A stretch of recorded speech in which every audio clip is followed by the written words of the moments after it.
നമസ്കാരം. നമ്മൾ ഇന്ന് നോക്കുന്ന മേഖല എന്ന് പറയുന്നത് നമ്മുടെ എക്കണോമിക്സ് എന്ന് പറയുന്ന ആ ഒരു പേപ്പറുമായി ബന്ധപ്പെട്ടുള്ള കാര്യങ്ങൾ നമ്മൾ നോക്കുന്നത്. എന്താണ് എക്കണോമിക്സ് നോക്കുന്നതെന്ന് ചോദിച്ചാൽ, നമ്മൾ ഭൂമിശാസ്ത്രവുമായി ബന്ധപ്പെട്ടുകൊണ്ട് വേൾഡ് ജിയോഗ്രഫിയുടെ ക്ലാസ് കംപ്ലീറ്റ് ചെയ്തിരുന്നു. പിന്നെ ഇന്ത്യൻ ജിയോഗ്രഫിയുടെ ക്ലാസ്സുകൾ നമ്മൾ ഓൾറെഡി പ്രിലിമിനറിയുടെ ഭാഗമായിട്ട് കംപ്ലീറ്റ് ചെയ്തതായിരുന്നു. ആ ക്ലാസ്സുകൾ തന്നെ മതിയാകും. മെയിൻസ് ഓറിയൻറ്റഡ് ആയിട്ട് തന്നെയാണ് നമ്മൾ എടുത്തിരുന്നത്. അപ്പോൾ ക്ലാസ്സുകൾ ഗ്രൂപ്പിലേക്ക് പോസ്റ്റ് ചെയ്ത് വരുന്നുണ്ട്. അപ്പോൾ സമയം പോലെ അതൊക്കെ ഒന്ന് കാണുക. പിന്നെ നമുക്ക് ഇതോടൊപ്പം പഠിച്ചു തീർക്കേണ്ടുന്ന മറ്റൊരു പോർഷൻ എന്ന് വെച്ചാൽ 50 മാർക്കിൻ്റെ ഒരു ടോപ്പിക്കാണ്. 50 മാർക്കിൻ്റെ ടോപ്പിക്ക് എന്ന് പറയുമ്പോൾ അത് എക്കണോമിക്സാണ്. എക്കണോമിക്സിൽ നമുക്ക് പഠിക്കേണ്ടുന്നത് എക്കണോമിയുമായി ബന്ധപ്പെട്ടിട്ടുള്ള കാര്യങ്ങൾ പഠിക്കാനുണ്ട്. അതിൽ തന്നെ 2 മോഡ്യൂളുകൾ എന്ന് വെച്ചാൽ ഒന്ന് കേരള എക്കോണമിയും മറ്റേത് കേരള മോഡൽ ഡെവലപ്മെൻറ്റുമാണ്. ഈ കേരള എക്കോണമി എന്ന മേഖലയെ സംബന്ധിച്ച് കുറച്ച് കാര്യങ്ങൾ നമുക്കൊന്ന് നോക്കാം. കേരള എക്കോണമിയും കേരള മോഡൽ ഡെവലപ്മെൻറ്റും നമുക്ക് ഒരു 4 ദിവസം കൊണ്ട് തീരുമെന്നാണ് പ്രതീക്ഷിക്കുന്നത് കേട്ടോ. അപ്പോൾ കേരള എക്കോണമിയെക്കുറിച്ച് നമ്മൾ നോക്കിയാൽ കേരളത്തിൻ്റെ സമ്പദ് വ്യവസ്ഥ എന്നൊരു പേര്, ആ പദപ്രയോഗം അത് വരുന്നത് തന്നെ കേരള സംസ്ഥാനം രൂപീകരിക്കപ്പെട്ടതിന് ശേഷമാണ്. കേരള സംസ്ഥാനം രൂപീകരിക്കപ്പെടുന്നതിന് മുൻപ് വരെ അത് തിരുവിതാംകൂറിൻ്റെ എക്കോണമി എന്നും കൊച്ചി രാജ്യത്തിൻ്റെ എക്കോണമി എന്നും മലബാറിൻ്റെ എക്കോണമി എന്നും ഒക്കെയായിരുന്നു പൊതുവെ പറഞ്ഞിരുന്നത്. അപ്പോൾ അത് കേരള എക്കോണമിയായിട്ട് മാറ്റപ്പെടുന്നത് കേരള സംസ്ഥാനം രൂപം കൊണ്ട 1956 നവംബർ മാസം 1 മുതലാണ്. അപ്പോൾ ആ ഒരു കാലഘട്ടത്തിലാണ് നമുക്ക് കേരള സംസ്ഥാനം രൂപീകരിക്കപ്പെട്ടത്. അതിനുശേഷമുണ്ടായിട്ടുള്ള കാര്യങ്ങളെയാണ് നമ്മൾ കേരള എക്കോണമി എന്ന് പേരിട്ട് പറയുന്നത്. അതുകൊണ്ട് തന്നെ നമുക്ക് പറയാൻ പറ്റും, തിരുവിതാംകൂറും കൊച്ചിയും മലബാറും കൂടി സംയോജിച്ച് 1956 കേരള സംസ്ഥാനം രൂപീകരിക്കപ്പെട്ടത്. ആ ഒരു സമയത്ത് നമ്മുടെ സമ്പദ് വ്യവസ്ഥ എങ്ങനെയായിരുന്നു എന്ന് ചോദിച്ചു കഴിഞ്ഞാൽ, നമ്മുടെ കൂടുതൽ ആൾക്കാരും എങ്ങനെയായിരുന്നു, ജന്മി കുടിയാൻ വ്യവസ്ഥയ്ക്ക് നിലനിൽക്കുന്ന ഒരു കാലഘട്ടത്തിലായിരുന്നു ജീവിച്ചിരുന്നത്. അതുകൊണ്ട് തന്നെ ജന്മി എന്ന് പറയുമ്പോൾ ഭൂമിയുടെ ഉടമസ്ഥൻ, കുടിയാൻ എന്ന് വെച്ചാൽ ആ ഭൂമിയിൽ കൃഷി ചെയ്തുകൊണ്ട് അവിടെ ഒരു കുടിൽ കെട്ടി താമസിക്കുന്ന, ജന്മിയുടെ ഇഷ്ടത്തിനനുസരിച്ച് പ്രവർത്തിക്കുവാനായിട്ട് വിധേയനാക്കപ്പെട്ട ഒരു അടിമയെപ്പോലെ ജീവിക്കേണ്ടി വരുന്ന ഒരു വ്യവസ്ഥ.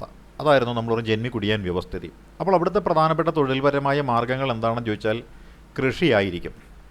അതുകൊണ്ട് തന്നെ കേരള സംസ്ഥാനം രൂപീകരിക്കപ്പെടുന്ന നമ്മുടെ കേരളത്തിൻ്റെ ആദ്യത്തെ ഘട്ടത്തിൽ ഇവിടുത്തെ പ്രധാനപ്പെട്ട തൊഴിൽ എന്തായിരുന്നു എന്ന് ചോദിച്ചാൽ ആഗ്രേറിയൻ ആയിരുന്നു. അതുകൊണ്ട് തന്നെ കാർഷിക മേഖലയുമായി ബന്ധപ്പെട്ടിട്ടുള്ള ആ ഒരു തൊഴിലായിരുന്നു. അതുകൊണ്ട് നമ്മളതിനെ വിളിക്കുന്ന പേര് ആഗ്രേറിയൻ എക്കോണമി, അല്ലെങ്കിൽ ഒരു കാർഷിക സമ്പദ് വ്യവസ്ഥയായിരുന്നു 1956 വരെ കേരളം എന്ന് പറയുന്നത്. എന്നാലും കുറച്ചൊക്കെ non agricultural and urban activities accounted for nearly half of the product output. അപ്പോൾ ഇന്ത്യക്ക് സ്വാതന്ത്ര്യം കിട്ടുന്ന സമയത്ത് എത്രയായിരുന്നോ നമ്മുടെ ഈ സാമ്പത്തികം, അതായത് GDP എന്ന് പറയുന്നില്ല, GDP എന്ന് പറയുമ്പോൾ ഗ്രോസ് ഡൊമസ്റ്റിക് പ്രൊഡക്റ്റാണ്. അത് പ്രധാനമായിട്ടും 3 മേഖലകളിൽ നിന്നും ആണ് നമ്മൾ കോൺട്രിബ്യൂഷൻ എടുക്കാറുള്ളത്. ഒന്ന് നമ്മൾ പറയുന്ന അഗ്രികൾച്ചറൽ മേഖല, രണ്ടാമത് നമ്മൾ പറയുന്നത് ഇൻഡസ്ട്രി എന്ന് പറഞ്ഞൊരു സെഗ്മെൻറ്റാണ്, മൂന്നാമത് നമ്മൾ പറയുന്നത് സർവീസ് എന്ന് പറഞ്ഞിട്ടുള്ള ഒരു ഏരിയയാണ്. പ്രത്യേകിച്ച് 1947 കാലഘട്ടങ്ങളിൽ കാർഷിക മേഖലയും വ്യാവസായിക മേഖലയും സേവന മേഖലയും ഒന്നും ഇന്ന് കാണുന്നത് പോലെ അത്രയ്ക്ക് വളർന്നിട്ടില്ല. പ്രത്യേകിച്ച് ഇൻഡസ്ട്രിയൽ സെക്ടറും വളർന്നിട്ടില്ല, സർവീസ് സെക്ടറും വളർന്നിട്ടില്ല. അതുകൊണ്ട് തന്നെ നമ്മുടെ ഇന്ത്യ ഒരു കാർഷിക രാജ്യമായിരുന്നു, ഇന്ത്യൻ സമ്പദ് വ്യവസ്ഥ ഒരു കാർഷിക സമ്പദ് വ്യവസ്ഥയായിരുന്നു. എന്നാൽ നമ്മൾ ഈ പറയുന്ന 1956 തിരുവിതാംകൂറും കൊച്ചിയും മലബാറും സംയോജിച്ചുകൊണ്ട് ഈ പറയുന്ന കേരള സംസ്ഥാനം രൂപീകരിക്കപ്പെടുന്ന സമയത്ത് നമ്മുടെ കേരളത്തിൻ്റെ സമ്പദ് വ്യവസ്ഥ ഒരു ആഗ്രേറിയൻ എക്കോണമി, അല്ലെങ്കിൽ ഒരു കാർഷിക സമ്പദ് വ്യവസ്ഥയായിരുന്നു എന്ന് പറയാമെങ്കിലും ഏകദേശം 50% വരുന്ന വരുമാനം എന്ന് പറയുന്നത് ഇവിടെ എങ്ങനെയായിരുന്നു കിട്ടിക്കൊണ്ടിരുന്നത്? കൃഷി ഇതര മേഖല അല്ലെങ്കിൽ കാർഷികേതര മേഖലയിൽ നിന്ന് നമുക്ക് ലഭിച്ചുകൊണ്ടിരുന്നു എന്നാണ് പറയുന്നത്. അപ്പോൾ തന്നെ നമുക്കറിയാം, നമ്മുടെ കേരളം എന്ന് പറയുന്നത് ഈ പറയുന്ന ഇൻഡസ്ട്രിയൽ സെഗ്മെൻറ്റിലും സർവീസ് സെഗ്മെൻറ്റിലുമൊക്കെ വളരെയധികം പുരോഗതി പ്രാപിച്ചിരുന്നു സ്വാതന്ത്ര്യത്തിൻ്റെ സമയത്ത് തന്നെ എന്ന ഒരു ഐഡിയ നമുക്ക് കിട്ടുന്നതാണ് അല്ലേ. പിന്നെയോ നമുക്ക് ഇവിടെ തൊഴിലെന്ന് പറയുന്ന ഏതെല്ലാം മേഖലയിലായിരുന്നു ഉണ്ടായിരുന്നെന്ന് ചോദിച്ചാൽ, വ്യവസായ മേഖലയിലുണ്ടായിരുന്നു, വാണിജ്യ മേഖലയിലുണ്ടായിരുന്നു, വ്യാപാര മേഖലയിലുണ്ടായിരുന്നു. അപ്പോൾ ട്രേഡ് ആൻഡ് കൊമേഴ്സ് എന്ന് പറയുന്ന വാണിജ്യ വ്യാപാര മേഖലയിലും വ്യാവസായിക മേഖലയിലും ഒക്കെയായിട്ട് നമ്മുടെ ഇവിടെ തൊഴിൽ ശേഷി, അതായത് തൊഴിലെടുക്കുവാനായിട്ട് ആരോഗ്യമുള്ള സന്നദ്ധതയുള്ള ആ ഒരു വിഭാഗത്തിൻ്റെ ആ ഒരു ശേഷിയെ നമ്മൾ വിളിക്കുന്നവരാണ് തൊഴിൽ ശേഷി എന്ന് പറയുന്നത്. ഇപ്പോൾ നമ്മുടെ വീട്ടിൽ ചിലപ്പോൾ എത്ര പേര് കാണും? ഒരു 6 പേരുണ്ടെന്ന് വയ്ക്കുക, അതിൽ 2 കുട്ടികളുണ്ടെന്ന് വയ്ക്കുക, പിന്നെയോ ഭാര്യയും ഭർത്താവും ഉണ്ടെന്ന് വയ്ക്കുക, അച്ഛനും അമ്മയും ഉണ്ടെന്ന് വയ്ക്കുക. അപ്പോൾ അതിൽ തൊഴിൽ ചെയ്യാനായിട്ടുള്ള ശേഷിയുള്ളതാർക്ക് മാത്രമേ 2 പേർക്ക് മാത്രമേ കാണുകയുള്ളൂ, ഭാര്യയ്ക്കും ഭർത്താവിനും മാത്രമേ കാണുകയുള്ളൂ. അച്ഛനും അമ്മയും ഏജ്ഡായിരിക്കും, കുട്ടികൾ കാണത്തില്ല. അപ്പോൾ അതാണ് നമ്മൾ പറയുന്ന വർക്ക് ഫോഴ്സ് എന്ന് പറയുന്ന തൊഴിൽ ശേഷി എന്ന് പറയുന്നത് അതാണ്. അപ്പോൾ നമ്മുടെ ഇവിടെ തൊഴിൽ ശേഷിയിൽ ഏകദേശം 20 മുതൽ 40% വരെ ആളുകൾ ജോലി ചെയ്തിരുന്നത് ട്രേഡ് ആൻഡ് കൊമേഴ്സ്, വാണിജ്യ വ്യാപാര മേഖലയിലും അതേപോലെ വ്യവസായ മേഖലയിലുമായിരുന്നു. അപ്പോൾ തന്നെ നമുക്കറിയാം, മറ്റ് സംസ്ഥാനങ്ങളുമായി തട്ടിച്ചു നോക്കുമ്പോൾ കേരളത്തിന് എന്തോ ചില പ്രത്യേകതകൾ ഉണ്ടായിരുന്നു എന്ന ഒരു നിലവാരം അല്ലെങ്കിൽ ഒരു നിലപാടിലേക്ക് നമുക്ക് എത്തിച്ചേരുവാനായിട്ട് സാധിക്കുന്നതാണ്. ഇനി നമ്മൾ നോക്കിയാൽ ഇവിടെ മാറ്റമുണ്ടായ ചില കാലഘട്ടമുണ്ട്. ആ മാറ്റമുണ്ടായ കാലഘട്ടം എന്ന് പറയുന്നത് 1957 മുതൽ 70 വരെയുള്ള ഒരു കാലഘട്ടമാണ്. ഈ കാലഘട്ടം എന്ന് പറയുന്നത് കമ്മ്യൂണിസ്റ്റ് പാർട്ടികളുടെ ഗവൺമെൻറ്റുകൾ അധികാരത്തിലിരുന്ന കാലഘട്ടമാണ്. 1957 EMS നമ്പൂതിരിപ്പാടിൻ്റെ നേതൃത്വത്തിലുള്ള ഒരു ഗവൺമെൻറ് ഉണ്ടായിരുന്നു. അതേപോലെ 1969 മുതൽ 77 വരെയുള്ള ഒരു കാലഘട്ടത്തിൽ ശ്രീ അച്യുത മേനോൻ മുഖ്യമന്ത്രിയായിട്ടുള്ള ഒരു കമ്മ്യൂണിസ്റ്റ് ഭരണകൂടവും ഇവിടെ ഉണ്ടായിരുന്നു. അപ്പോൾ ഈ ഒരു ഭരണകൂടത്തിൻ്റെ ഭരണത്തിന് കീഴിലാണ് ഇവിടെ കേരള ഭൂപരിഷ്കരണ നിയമങ്ങളൊക്കെ നടപ്പിലാക്കപ്പെട്ടത്. കേരള ഭൂപരിഷ്കരണ നിയമം നടപ്പിലാക്കിയ മുഖ്യമന്ത്രിയുടെ പേരാണ് സി അച്യുത മേനോൻ. അങ്ങനെ കേരളത്തിലെ ഭൂപരിഷ്കരണ നിയമമൊക്കെ നടപ്പിലാക്കപ്പെട്ടു. അതുവഴി ഭൂമി എന്ന് പറയുന്നത് ഭൂപ്രഭുക്കന്മാരുടെ കൈകളിൽ നിന്നും അളന്ന് തിട്ടപ്പെടുത്തി അവർക്ക് അനുവദനീയ മാത്രം അവിടെ കൊടുത്തിട്ട് ബാക്കി മൊത്തം സർക്കാർ പിടിച്ചെടുത്തിട്ട് ഈ കുടികിടപ്പുകാരെന്ന് പറഞ്ഞ ആളുകൾക്ക് കൃഷിഭൂമിയിൽ അവകാശം കൊടുത്തു. അതാണ് നമ്മൾ പറയുന്ന ടെനൻസി റൈറ്റ്സ് എന്ന് പറയുന്നത്. അപ്പോൾ ഭൂപരിഷ്കരണ നിയമം എന്ന് പറയുന്നത് കേരളത്തിൽ വന്നു കഴിഞ്ഞപ്പോൾ കാർഷിക എക്കോണമിയിൽ വ്യാപകമായൊരു പ്രതിഫലനമുണ്ടായി. കൂട്ടുകൃഷി എന്ന് പറയുന്ന ആ ഒരു സംവിധാനം എന്തായി മാറ്റപ്പെടുകയാണ്. ജന്മികളുടെ നേതൃത്വത്തിൽ പാടശേഖരങ്ങളെല്ലാം കൂടി കൂട്ടിയിട്ട് കൃഷി നടത്തിയിരുന്ന ആ രീതിയെ നമ്മൾ കൂട്ടുകൃഷി എന്ന് പറയുന്നു. അതെല്ലാം പാടെ എന്ത് ചെയ്യപ്പെടുകയാണ്, നിലച്ചു പോകുന്ന ഒരവസ്ഥാവിശേഷത്തിലേക്ക് വരികയാണ്. കൃഷി ചെയ്യുന്ന കർഷകർക്ക് കൃഷിഭൂമിയുടെ ഓണർഷിപ്പ് കിട്ടിയെന്ന് പറയാമെങ്കിലും കൃഷി എന്ന് പറയുന്നത് പതുക്കെ പതുക്കെ കുറഞ്ഞു എന്ന് നമുക്ക് മനസ്സിലാക്കാനായിട്ട് സാധിക്കും. ഇനിയോ നമ്മുടെ ഇവിടെ എന്തായിരുന്നു, നമ്മുടെ കേരളം മുന്നോട്ട് വെച്ച ഒരു മോഡലുണ്ട്. ആ മോഡലിൽ നമ്മൾ പറയുന്ന ഒരു സോഷ്യൽ ഡെമോക്രാറ്റിക് വെൽഫെയർ മോഡൽ എന്നാണ്. അതായത് സാമൂഹ്യ ജനാധിപത്യ ക്ഷേമ മാതൃക എന്നാണ് നമ്മൾ പറയുന്നത്. അപ്പോൾ കേരളത്തിൻ്റെ സാമൂഹ്യപരമായിട്ടും ജനാധിപത്യപരവുമായിട്ടും ക്ഷേമം മുൻനിർത്തിക്കൊണ്ടുള്ള ഒരു മാതൃകയാണ് നമ്മുടെ കേരളത്തിൽ ഇവിടെ പണ്ട് മുതൽ തന്നെ കാഴ്ചവെച്ചിരുന്നത് എന്നാണ് ഇതിൽ നിന്ന് നമ്മൾ മനസ്സിലാക്കേണ്ടത്.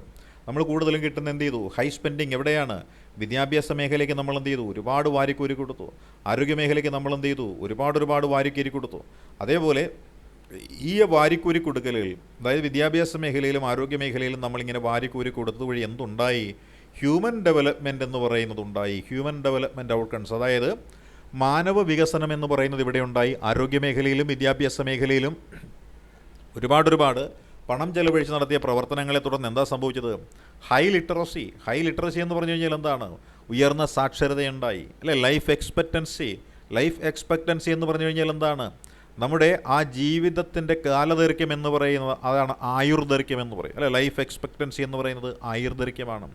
അതുപോലെ ലോ മോർട്ടാലിറ്റി റേറ്റ് അല്ലേ, അതായത് mother mortality rate, infant mortality റേറ്റും, അതായത് മാതൃ മരണനിരക്കും ശിശു മരണനിരക്കും വളരെയധികം കുറയുകയുണ്ടായി എന്നാണ് പറയുന്നത്. നമ്മുടെ ആളോഹരി വരുമാനം എന്ന് പറയുന്നത് കൂടിയില്ല എന്നുണ്ടെങ്കിലും സാമൂഹിക വികസനം എന്ന് പറയുന്നത് നമുക്കുണ്ടായി. അതായത് ഗവൺമെൻറ് സ്പെൻഡ് ചെയ്ത പണം എന്ന് പറയുന്നത് ഉദ്ദേശിച്ച റിസൾട്ട് നേടിക്കൊടുത്തു. അതാണ് ഹ്യൂമൻ ഡെവലപ്മെൻറ്റ് എന്ന് പറയുന്നത്. അപ്പോൾ കേരളം ആദ്യം മുതൽ തന്നെ ഫോളോ ചെയ്തൊരു മെത്തേഡ് നമുക്ക് സാമൂഹ്യമായിട്ടും ജനാധിപത്യപരമായിട്ടും വികസനപരമായിട്ട് ഒരുപാട് നേട്ടങ്ങൾ കൊണ്ട് നൽകി എന്നാണ് പറയുന്നത്. അതാണ് മാനവ വികസനം ഉണ്ടായതെന്ന് പറയുന്നത്. ആ മാനവ വികസനത്തിൻ്റെ ഭാഗമായിട്ടാണ് നമ്മൾ ഹൈ ലിറ്ററസി റേറ്റെന്നും അതേപോലെ ലൈഫ് എക്സ്പെക്റ്റൻസിയും ലോ മദർ മോർട്ടാലിറ്റിയും ഇൻഫൻറ്റ് മോർട്ടാലിറ്റി റേറ്റും ഒക്കെ നമ്മൾ പറയുന്നതിൻ്റെ കാര്യം അതാണ് കേട്ടോ. പിന്നെയോ 1980 മുൻപ് വരെയുള്ള നമ്മുടെ ഒരു വളർച്ച എന്ന് പറയുന്നത് ഏകദേശം ഒരു നിശ്ചലാവസ്ഥയിലുള്ള ഒരു വളർച്ചയായിരുന്നു. എന്നാൽ മനുഷ്യൻ്റെ ആ ഒരു കാര്യം നമ്മൾ പറഞ്ഞില്ല, ഹൈ ലിറ്ററസിയും ലൈഫ് എക്സ്പെക്റ്റൻസിയും ഒക്കെ അതൊക്കെ പതുക്കെ വളരെ വേഗത്തിലാണ് വളർന്നത്. എന്നാൽ നമ്മുടെ സാമ്പത്തിക വളർച്ച വളരെ മന്ദഗതിയിലായിരുന്നു. മാനവ വികസനം ശീഘ്രഗതിയിലും അതേപോലെ സാമ്പത്തിക വികസനം എന്ന് പറയുന്നത് മന്ദഗതിയിലുമായിട്ട് നടന്ന ഒരു കാലഘട്ടമാണ് 1980 വരെയുള്ള ഒരു കാലഘട്ടം എന്ന് പറയുന്നത്. അതുകൊണ്ട് തന്നെ ഈ ഉന്നത വിദ്യാഭ്യാസം നേടിയ ആളുകൾക്ക് തൊഴിൽ കൊടുക്കാനുള്ള സംവിധാനം ഇല്ലാതെ വന്നു കഴിഞ്ഞപ്പോൾ എന്തായി, അൺഎംപ്ലോയ്മെൻറ്റ് എന്ന് പറയുന്ന തൊഴിലില്ലായ്മ ഇവിടെ വ്യാപകമായിട്ട് വന്നു. അതേപോലെ തൊഴിലില്ലായ്മ ഒന്നതിൻ്റെ ഭാഗമായിട്ട് എന്ത് സംഭവിക്കുകയാണ്, മതിയായ കൂലി ലഭിക്കാത്തതിനെ തുടർന്ന് ജീവിത നിലവാരം എന്ന് പറയുന്നത് പലരുടെയും താഴാൻ തുടങ്ങി. പട്ടിണി എന്ന് പറയുന്നത് എല്ലാ വീട്ടിലും വ്യാപകമാകുവാനും തുടങ്ങി. പക്ഷേ ഇതിനിടയിലും ഉന്നത വിദ്യാഭ്യാസവും ആരോഗ്യ പരിപാലന രംഗത്തിലും നമ്മുടെ കേരളം എന്ന് പറയുന്നത് ഒരു നമ്പർ 1 സ്റ്റേറ്റ് എന്ന നിലയിൽ ആയിരുന്നു. ഇത് 1956 മുതൽ 86 വരെയുള്ള ഒരു 30 വർഷക്കാലത്ത് നമ്മുടെ കേരള എക്കോണമിയുടെ ഒരു ഔട്ട്പുട്ട് മോഡലാണ് നമ്മളിപ്പോൾ പറഞ്ഞത്. ഇനി നമ്മൾ നോക്കിയാൽ 1986 മുതൽ 2000 വരെയുള്ള ഒരു കാലഘട്ടമുണ്ട്. 1986 മുതൽ 2000 വരെയുള്ള ഒരു കാലഘട്ടം. ഈ കാലഘട്ടമാണ് റെമിറ്റൻസ് ആൻഡ് സ്ട്രക്ചറൽ ഷിഫ്റ്റ് എന്ന് പറയുന്നത്. അപ്പോൾ നമ്മുടെ വരുമാനം നമുക്ക് നൽകുന്ന മേഖലയിൽ ഒരു മാറ്റം സംഭവിക്കുകയാണ്. 1986-ലും 2000-നും ഇടയിലാണ് ഈ ഒരു മാറ്റം സംഭവിച്ചത്. അപ്പോൾ എന്ത് മാറ്റമാണ് ഇവിടെ ഉണ്ടായത് അല്ലേ? അത് 1970-കളിൽ എന്ത് സംഭവിച്ചു എന്ന് കൂടി നമ്മൾ നോക്കണം. 1970-കളിലും 80-കളിലുമാണ് ഈ ഒരു മാറ്റം ഇവിടെ സംഭവിച്ചത്. അതായത് കേരളത്തിൽ തൊഴിലില്ലായ്മ രൂക്ഷമായതോടു കൂടിയിട്ട് കേരളത്തിൽ നിന്ന് കഴിഞ്ഞാൽ പട്ടിണി കിടന്ന് മരിക്കും എന്ന ഒരവസ്ഥ പല ആളുകൾക്കും തോന്നിത്തുടങ്ങിയതിൻ്റെ അടിസ്ഥാനത്തിൽ പല ആളുകളും എന്ത് ചെയ്തു, കൂടുതൽ തൊഴിലവസരങ്ങൾ പ്രദാനം ചെയ്യുന്ന വിദേശ രാജ്യങ്ങൾ ലക്ഷ്യമാക്കിയിട്ട് മൈഗ്രേഷൻ ആരംഭിച്ചു. അങ്ങനെയാണ് നമ്മൾ ഈ ഗൾഫ് എന്ന് പറയുന്ന ആ രാഷ്ട്രങ്ങളിലേക്ക് നമ്മുടെ നാട്ടിൽ നിന്ന് ആളുകൾ കൂട്ടത്തോടുകൂടി പോയി തുടങ്ങിയത്. അതായത് 1980-കൾ മുതലാണ് ഗൾഫിലേക്കുള്ള മലയാളിയുടെ കുടിയേറ്റം എന്ന് പറയുന്നത് ആരംഭിക്കുന്നത്. അങ്ങനെ ഏകദേശം ഒരു 1998 ആയപ്പോൾ എന്താ സംഭവിച്ചത്? നമ്മുടെ കേരളത്തിലുള്ള ആകെ വരുമാനം എന്ന് പറയുന്നതിൻ്റെ 25% എന്ന് പറയുന്നതും ഗൾഫ് മേഖലയിൽ നിന്നുള്ള പ്രവാസികളുടെ വരുമാനം എന്ന് പറയുന്നത് കൊണ്ട് നമ്മുടെ സംസ്ഥാനത്ത് ലഭിക്കാൻ തുടങ്ങി. അങ്ങനെ പതുക്കെ പതുക്കെ നമ്മളൊരു കാർഷിക മേഖലയിൽ നിന്നുള്ള, ഒരു വ്യാവസായിക മേഖലയിൽ നിന്നുള്ള, ഒരു സേവന മേഖലയിൽ നിന്നുള്ള വരുമാനത്തിനേക്കാൾ ഉപരിയായിട്ട് നമ്മുടെ നാട്ടിലുള്ള പണത്തിൻ്റെ 25%, ആകെയുള്ള 25% എന്ന് പറയുന്നത് എന്താണ്? നമ്മുടെ സംസ്ഥാനത്തിൻ്റെ ആകെ വരവിൻ്റെ 25% എന്ന് പറയുന്നത് എന്തായി?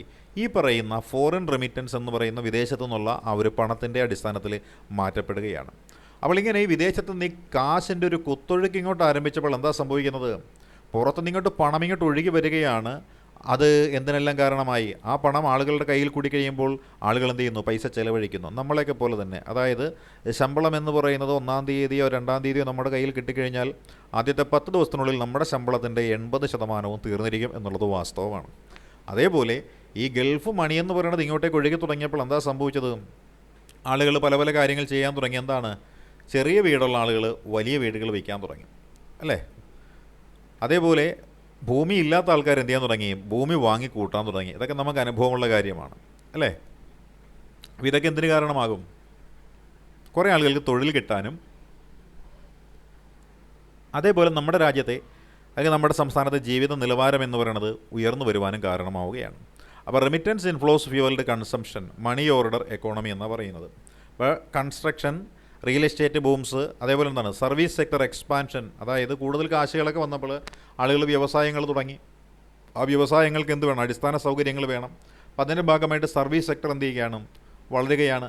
ബാങ്കിങ് എന്ന് പറയുന്ന ഒരു സർവീസ് മേഖലയാണ്. പണം സൂക്ഷിക്കാനും പണം കൈകാര്യം ചെയ്യുവാനും എന്താണ് ബാങ്കിങ്.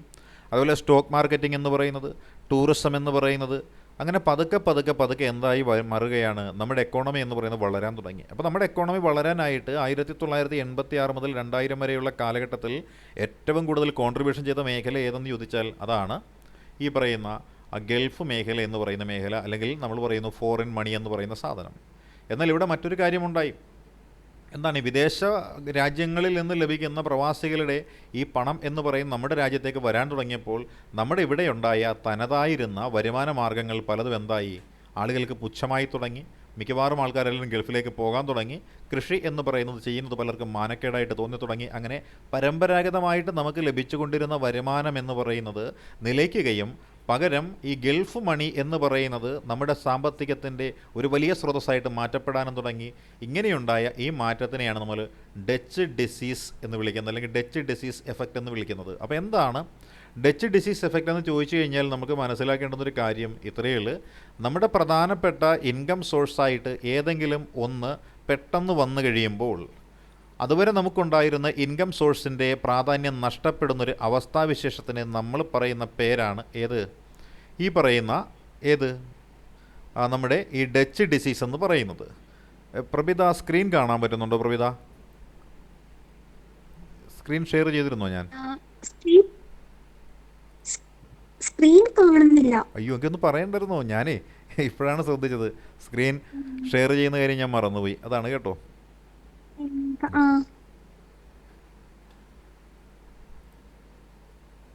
വന്നല്ലോ അല്ലേ?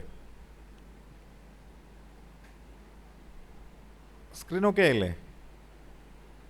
Okay sir. Okay okay okay okay.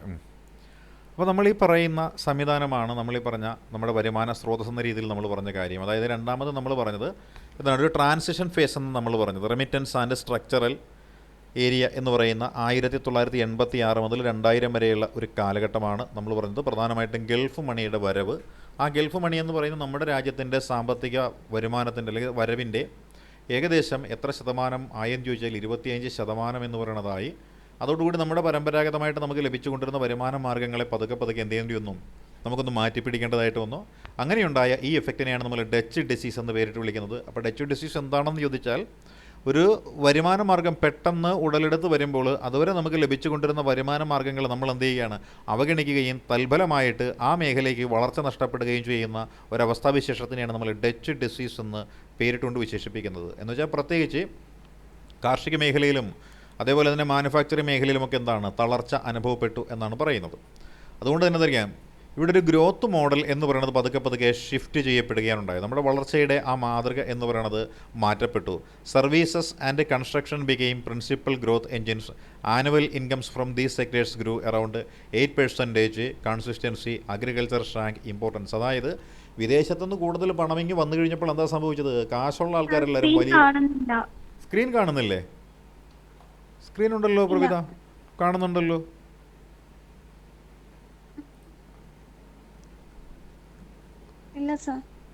ആണോ? എങ്കിൽ പ്രവിതയുടെ എന്തെങ്കിലും വിഷയമായിരിക്കാനാ ചാൻസ്. എനിക്ക് സ്ക്രീൻ കാണാൻ പറ്റുന്നു. ഞാനിവിടെ എൻ്റെ ഡിവൈസും കൂടി ഒന്ന് ഓപ്പൺ ചെയ്തിട്ടുണ്ട്. കാണുന്നുണ്ടോ?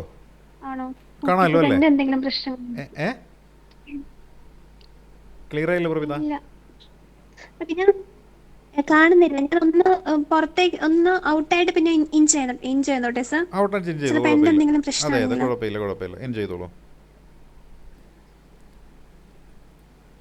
അപ്പോൾ നമ്മൾ പറഞ്ഞ കാര്യം ഇതാണ്, 1986 മുതൽ 2000 വരെയുള്ള ആ ഒരു കാലയളവിൽ വിദേശത്ത് നിന്ന് ഇങ്ങനെ പണം വന്നു കഴിഞ്ഞപ്പോൾ ആളുകൾക്ക് എന്താണ് ചെയ്യേണ്ടതെന്നറിയില്ല. ആ ഒരു ടൈമിൽ എന്ത് ചെയ്തു, ആളുകളൊക്കെ അവരുടെ വീടുകളൊക്കെ മെച്ചപ്പെടുത്താൻ തുടങ്ങി, സ്ഥലം കൂടുതൽ വാങ്ങിക്കൂട്ടാൻ തുടങ്ങി, അവരുടേതായ എന്തെങ്കിലുമൊക്കെ ആയിട്ടുള്ള ആ ബിസിനസ്സും മറ്റു കാര്യങ്ങളുമൊക്കെ അവർ തുടങ്ങുകയാണ്. അങ്ങനെ എന്തായി, പതുക്കെ പതുക്കെ ഈ മേഖല അതായത് വളരാൻ തുടങ്ങിയാണ്. നിർമ്മാണ മേഖല എന്ന് പറയുന്നൊരു മേഖല വളരാൻ തുടങ്ങിയാണ്. ആൾക്കാർ ജംഗ്ഷനിലെ പ്രധാനപ്പെട്ട നഗരങ്ങളിലൊക്കെ സ്ഥലം മേടിച്ചിടുന്നു, അവിടെ കെട്ടിടങ്ങൾ വയ്ക്കുന്നു, ആ കെട്ടിടങ്ങൾ കടമുറികൾക്കായിട്ട് വാടകയ്ക്ക് കൊടുക്കുന്നു, അതിലൂടെ വരുമാനം ഉണ്ടാകുന്നു. ഇങ്ങനെ കൃഷിയും വ്യവസായവുമൊക്കെ പാടെ ഉപേക്ഷിച്ചുകൊണ്ട് കൺസ്ട്രക്ഷനും അതേപോലെ സർവീസ് മേഖലയുമൊക്കെ ആയിട്ട് നമ്മുടെ തൊഴിൽ മേഖല മാറ്റപ്പെട്ടു എന്നുള്ളതാണ് ഈ ഒരു കാലഘട്ടത്തിൻ്റെ പ്രത്യേകത. അതുവഴി എന്ത് സംഭവിച്ചു, നമ്മുടെ അഗ്രികൾച്ചർ എന്ന് പറയുന്ന കാർഷിക മേഖല എന്ന് പറയുന്നത് പതുക്കെ പതുക്കെ ചുരുങ്ങി. പക്ഷേ നമ്മുടെ സാമ്പത്തിക മേഖലയ്ക്ക് നല്ല വളർച്ചയുണ്ടായി. അതാണ് ഇവിടെ സംഭവിക്കുന്നത്. ഇനി അടുത്ത ഒരു സാമ്പത്തിക രംഗം എന്ന് പറയുന്നത് കൺസോളിഡേഷൻ ആൻഡ് ഗ്രോത്താണ്. അതായത് എമർജൻസ് ഓഫ് കേരള മോഡൽ എന്ന് പറയുന്ന ആ ഒരു മോഡലിൻ്റെ കാലഘട്ടമാണ്. അതായത് 2000 മുതൽ 2020 വരെയുള്ള ഈ ഒരു കാലഘട്ടത്തിനെയാണ് നമ്മൾ കേരള മോഡൽ എന്ന് പേരിട്ടുകൊണ്ട് വിശേഷിപ്പിക്കുന്നത്. അപ്പോൾ എന്താണ് ഈ കേരള മോഡലുമായി ബന്ധപ്പെട്ടുകൊണ്ട് നമ്മൾ മനസ്സിലാക്കേണ്ടുന്ന കാര്യമെന്ന് നമുക്കൊന്ന് നോക്കാം. അതായത് 1980 മുതൽ ഏകദേശം ഒരു 2017-18 വരെയുള്ള ആ ഒരു മേഖല എന്ന് പറയുന്നത് എന്താണെന്നറിയാവോ, നമ്മുടെ കേരളത്തിൻ്റെ ഒരു വളർച്ചാ കാലഘട്ടമാണ്. അതായത് നമുക്ക് ഉയർന്ന സാമ്പത്തിക വളർച്ചയുണ്ടായി, അതേപോലെ തന്നെ മാനുഷിക വികസനമുണ്ടായി, അതേപോലെ തന്നെ എന്തായിരിക്കാം, നമ്മുടെ പ്രൊഡക്ഷൻ സെക്ടർ എന്ന് പറയുന്ന അഗ്രികൾച്ചറും അതുപോലെ മാനുഫാക്ചറിങ് ഇൻഡസ്ട്രിയും എന്ന് പറയുന്നത് വളരെ വീക്കായി തന്നെ നിൽക്കുന്നൊരവസ്ഥാവിശേഷം ഉണ്ടായി. അതാണ് 80 മുതൽ 2017-18 വരെയുള്ളൊരു കാലഘട്ടത്തിൽ നമ്മൾ വിറ്റ്നസ് ചെയ്ത ഒരു ഇൻസിഡൻ്റ് എന്ന് പറയുന്നത്. നമുക്ക് സാമ്പത്തിക വളർച്ചയുണ്ടായി. സാമ്പത്തിക വളർച്ചയുണ്ടായത് ഏത് മേഖലയിലാണെന്ന് ചോദിച്ചാൽ നമ്മൾ പറഞ്ഞ വിദേശ പണം വന്നത് വഴി, അതേപോലെ കൺസ്ട്രക്ഷൻ എന്ന് പറയുന്ന നിർമ്മാണം എന്നൊക്കെ പറയുന്ന, അതേപോലെ സർവീസ് എന്നൊക്കെ പറഞ്ഞ മേഖലയിലൂടെയാണ് നമുക്കുണ്ടായത്. അല്ലാതെ അഗ്രികൾച്ചർ മാനുഫാക്ചറിങ് മേഖല വഴിയല്ല. ആ മേഖല എന്ന് പറയുന്നത് ഇന്നും എങ്ങനെയാണ്, വീക്കായിട്ട് തന്നെയാണ് നിലനിൽക്കുന്നത്. ഇനി നമ്മൾ നോക്കിക്കഴിഞ്ഞാൽ എങ്ങനെയായിരിക്കാം നമ്മുടെ രാജ്യത്തിൻ്റെ ഒരു വരുമാനം, അതായത് 2017-18 കാലയളവിലുള്ള നമ്മുടെ കേരളത്തിലുള്ള എൻ്റെയും പ്രവിതയുടെയും ഒക്കെ ഉൾപ്പെടുന്ന ആളുകളുടെ ആ ഒരു പെർ ക്യാപിറ്റ ഇൻകം എന്ന് പറയുന്നത് എപ്രകാരമാണെന്ന് ചോദിച്ചാൽ, നമ്മുടെ നാഷണൽ ആവറേജ് ഉണ്ടല്ലോ, ആ നാഷണൽ ആവറേജിൻ്റെ 60% കൂടുതലാണ് കേരളത്തിൻ്റെ ആവറേജ് എന്ന് പറയുന്നത്. അപ്പോൾ കേരളത്തിൻ്റെ ആവറേജ് എന്ന് പറയാൻ നേരത്ത് എങ്ങനെയാണ്, കേരളത്തിൻ്റെ വെളിയിലുള്ള ഒരാൾക്ക് കിട്ടുന്ന വരുമാനത്തേക്കാൾ കൂടുതലാണ് കേരളത്തിലുള്ള ഒരാൾക്ക്. നമുക്ക് സിമ്പിളായിട്ട് മനസ്സിലാക്കാൻ സാധിക്കും. ഒരു ബംഗാളി നമ്മുടെ നാട്ടിൽ പണിക്ക് വരുന്നു, ബംഗാളിക്ക് നമ്മൾ കൊടുക്കുന്നൊരു കൂലി, അതുപോലെ മലയാളി നമ്മുടെ നാട്ടിൽ പണിക്ക് നിൽക്കുന്നു, മലയാളിക്ക് കൊടുക്കുന്ന കൂലി ഏതായിരിക്കും പ്രവിത കൂടുതലുള്ള കൂലി? ആരുടേതായിരിക്കും? മലയാളിയുടേതോ ബംഗാളിയുടേതോ? ഇവിടെ ഇപ്പം നമ്മുടെ നാട്ടിലൊരു മലയാളി, മലയാളിക്ക് തന്നെയാണ്. അതെ അതെ, മലയാളിക്കാണ് കൂലി കൂടുതൽ അല്ല. പണി ആരായിരിക്കും കൂടുതൽ എടുക്കണത്? പണി ബംഗാളി ആയിരിക്കും എടുക്കണം, മലയാളി പണി അധികം എടുക്കത്തില്ല അല്ലേ. അപ്പോൾ നോക്കിക്കഴിഞ്ഞാൽ പെർ ക്യാപിറ്റ ആളോഹരി വരുമാനം തന്നെ നമ്മൾ നോക്കിയാൽ എന്താണ്? ആളോഹരി വരുമാനം എന്ന് പറയുന്നത് ദേശീയ നിലവാരത്തിലേക്കാൾ കൂടുതലുള്ളത് നമ്മുടെ കേരളത്തിലാണ്. അതേപോലെ തന്നെ നോക്കിയേ, Kerala ranked among India's highest consumption expenditure state എന്നാണ് പറയുന്നത്. അതായത് ഏറ്റവും കൂടുതൽ ഉപഭോഗ ചെലവ് കൂടുതലുള്ള ഒരു സംസ്ഥാനം എന്ന് പറയുന്നത് നമ്മുടെ കേരളമാണ്. അതായത് നമുക്ക് ഇപ്പോൾ ഒരു 1000 രൂപ വരുമാനമുണ്ടെന്നുണ്ടെങ്കിൽ 1000 രൂപയിൽ 900 രൂപയും നമ്മുടെ ചിലവിലായിട്ട് നമ്മൾ എന്ത് ചെയ്യേണ്ടി വരുന്നു? നീക്കി വയ്ക്കുന്നു എന്ന രീതിയിലാണ് പറയുന്നത്. എന്നാൽ മറ്റ് ഉള്ള സംസ്ഥാനങ്ങളിലൊക്കെ പോയി കഴിഞ്ഞാൽ അവർക്ക് 500 രൂപയെ വരുമാനമുള്ളെങ്കിലും അവരാകെ ചിലവിന് 200 രൂപയെ അവർക്ക് മതിയേ ഉള്ളൂ. അതുകൊണ്ടാണ് നമ്മൾ പറയുന്നത് കേരളത്തിൽ ഏറ്റവും കൂടുതൽ കൺസംഷനുള്ള അല്ലെങ്കിൽ ഉപഭോഗ ചെലവ് കൂടുതലുള്ളത് കേരളമാണെന്നാണ് പറയുന്നത്. ഇപ്പോൾ നമ്മൾ നോക്കിയാൽ നമുക്ക് മനസ്സിലാക്കാൻ പറ്റുന്ന മറ്റൊരു കാര്യം എന്താണ്? നമ്മുടെ നാട്ടിലിപ്പോൾ വെളിച്ചെണ്ണയ്ക്ക് എന്ത് വില? 1 കിലോയ്ക്ക് എത്രയാ?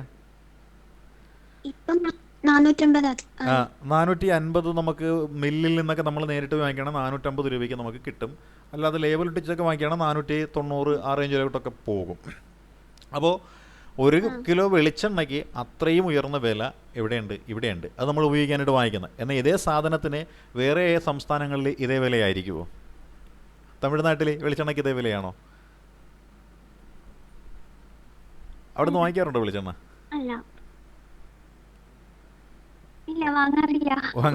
വീട്ടിൽ തന്നെ ഉണ്ട്, അതുകൊണ്ട് വാങ്ങാറില്ല. ആ, വീട്ടിൽ എണ്ണയെക്കാട്ടുന്ന ആൾക്കാരാണല്ലേ? തെങ്ങുണ്ട്, അതുകൊണ്ട്. ഓഹോ. അപ്പോൾ നമ്മൾ നോക്കിയാൽ ഈ പറയുന്ന മറ്റ് സംസ്ഥാനങ്ങളിൽ ഉപഭോഗം എന്ന് പറയുന്നത് വളരെ കുറവാണ്. നമുക്ക് മറ്റു പല സ്ഥലങ്ങളിലും ചെന്ന് കഴിഞ്ഞാൽ ഭക്ഷണത്തിന് ഇത്രയും വില കൊടുക്കേണ്ട ആവശ്യമില്ല. നമുക്കാണ് ഭക്ഷണത്തിന് ഏറ്റവും കൂടുതൽ വിലയുള്ളത്, നമുക്കാണ് പല സാധനങ്ങൾക്കും വില കൂടുതലുള്ളത്. അതുകൊണ്ട് ഈ വില കൂടുതൽ നമ്മൾ കൊടുക്കേണ്ടി വരുന്നത് കൊണ്ട് നമുക്കിവിടെ എക്സ്പെൻഡിച്ചർ എന്ന് പറയുന്നത് വളരെ കൂടുതലാണ്. നമ്മളാണ് കൂടുതലും ബ്രാൻഡഡ് സാധനങ്ങളൊക്കെ വാങ്ങി ഉപയോഗിക്കുന്ന ആൾക്കാർ. മറ്റുള്ളവരൊക്കെ നാണം മറയ്ക്കാനുള്ള വസ്ത്രം മാത്രമേ ഉള്ളൂ. അപ്പോൾ നമ്മുടെ കേരളത്തിൻ്റെ പ്രത്യേകത എന്ന് വെച്ചാൽ highest consumption and expenditure state എന്ന രീതിയിൽ നമ്മളിതിനെപ്പറ്റി പറയണത്. ഇനി എങ്ങനെയാണ് നമ്മൾ നോക്കിയാൽ നമ്മുടെ റിസീവിങ് നോക്കി എന്തായിരിക്കും? ഇവിടെ നമുക്ക് Kerala's reliance on expatriate income was pronounced. നമ്മൾ ഇപ്പോഴും എന്താണ്, പുറമേ നിന്നുള്ള വരുമാനത്തിനെയാണ് നമ്മളിപ്പോഴും കൂടുതലായിട്ട് എന്താണ് ആശ്രയിച്ചു കൊണ്ടിരിക്കുന്നത് എന്നാണ് പറയുന്നത്. 2012 കണക്കെടുത്തിൽ 16% എന്ന് പറയുന്നത് എന്താണ്? ഇന്ത്യാസ് റെമിറ്റൻസ് ഇൻ 2012 അല്ലേ? എത്രയാണ്? Largest among states Kerala's reliance on expatriate income was pronounced. അതായത് നമ്മൾ നോക്കിക്കഴിഞ്ഞാൽ നമ്മുടെ വരുമാനം എന്ന് പറയുന്നത് നമുക്ക് നമ്മുടെ മേഖലയിൽ നിന്നല്ല കിട്ടണം, പുറത്തുനിന്നുള്ളൊരു വരുമാനത്തെ നമ്മൾ ആശ്രയിച്ചു കൊണ്ടിരിക്കുന്നു എന്നാണ് ഇവിടെ നമ്മൾ പറയുന്നത്. ഇനി നോക്കിക്കഴിഞ്ഞാൽ എന്തായിരിക്കാം? ദ പൊളിറ്റിക്കൽ ആൻഡ് കൾച്ചറൽ എക്കോസിസ്റ്റമാണ് ഇവിടെ വരുന്നത്. അതായത് നമുക്ക് വരുമാനം എന്ന് പറയുന്നത് നമ്മുടെ നാട്ടിൽ തന്നെ ഉൽപ്പാദിപ്പിച്ച് വരുന്ന സാധനമല്ല, നമ്മൾ പുറമേ നിന്നും വരുന്ന വരുമാനം എന്ന് പറയുന്നതാണ് നമുക്ക് കൂടുതൽ എന്നാണ് പറയുന്നത്. നമ്മുടെ നാട്ടിൽ അത് ഉൽപ്പാദന മേഖലയായിട്ടുള്ള കാർഷിക മേഖലയും അതേപോലെ തന്നെ മാനുഫാക്ചറിങ് മേഖലയായിട്ടുള്ള വ്യവസായ മേഖലയും ഒക്കെ അധികം വളരാത്തത് കൊണ്ടാണ് നമുക്ക് പുറമേ നിന്നുള്ള വരുമാനത്തെ കൂടുതലായിട്ട് ആശ്രയിക്കേണ്ടി വരുന്നത് എന്നാണ് പറയുന്നത്. ഇനി എന്താണ് നമ്മുടെ പൊളിറ്റിക്കൽ ആൻഡ് കൾച്ചറൽ എക്കോസിസ്റ്റം? നമ്മുടെ സാമ്പത്തിക മേഖലയ്ക്ക് അത് കൂടുതൽ ഗുണം ചെയ്യുന്നുണ്ടോ ദോഷം ചെയ്യുന്നുണ്ടോ എന്നൊക്കെയുള്ള കാര്യങ്ങൾ ഇവിടെ വ്യക്തമായിട്ട് വരുന്നതാണ്.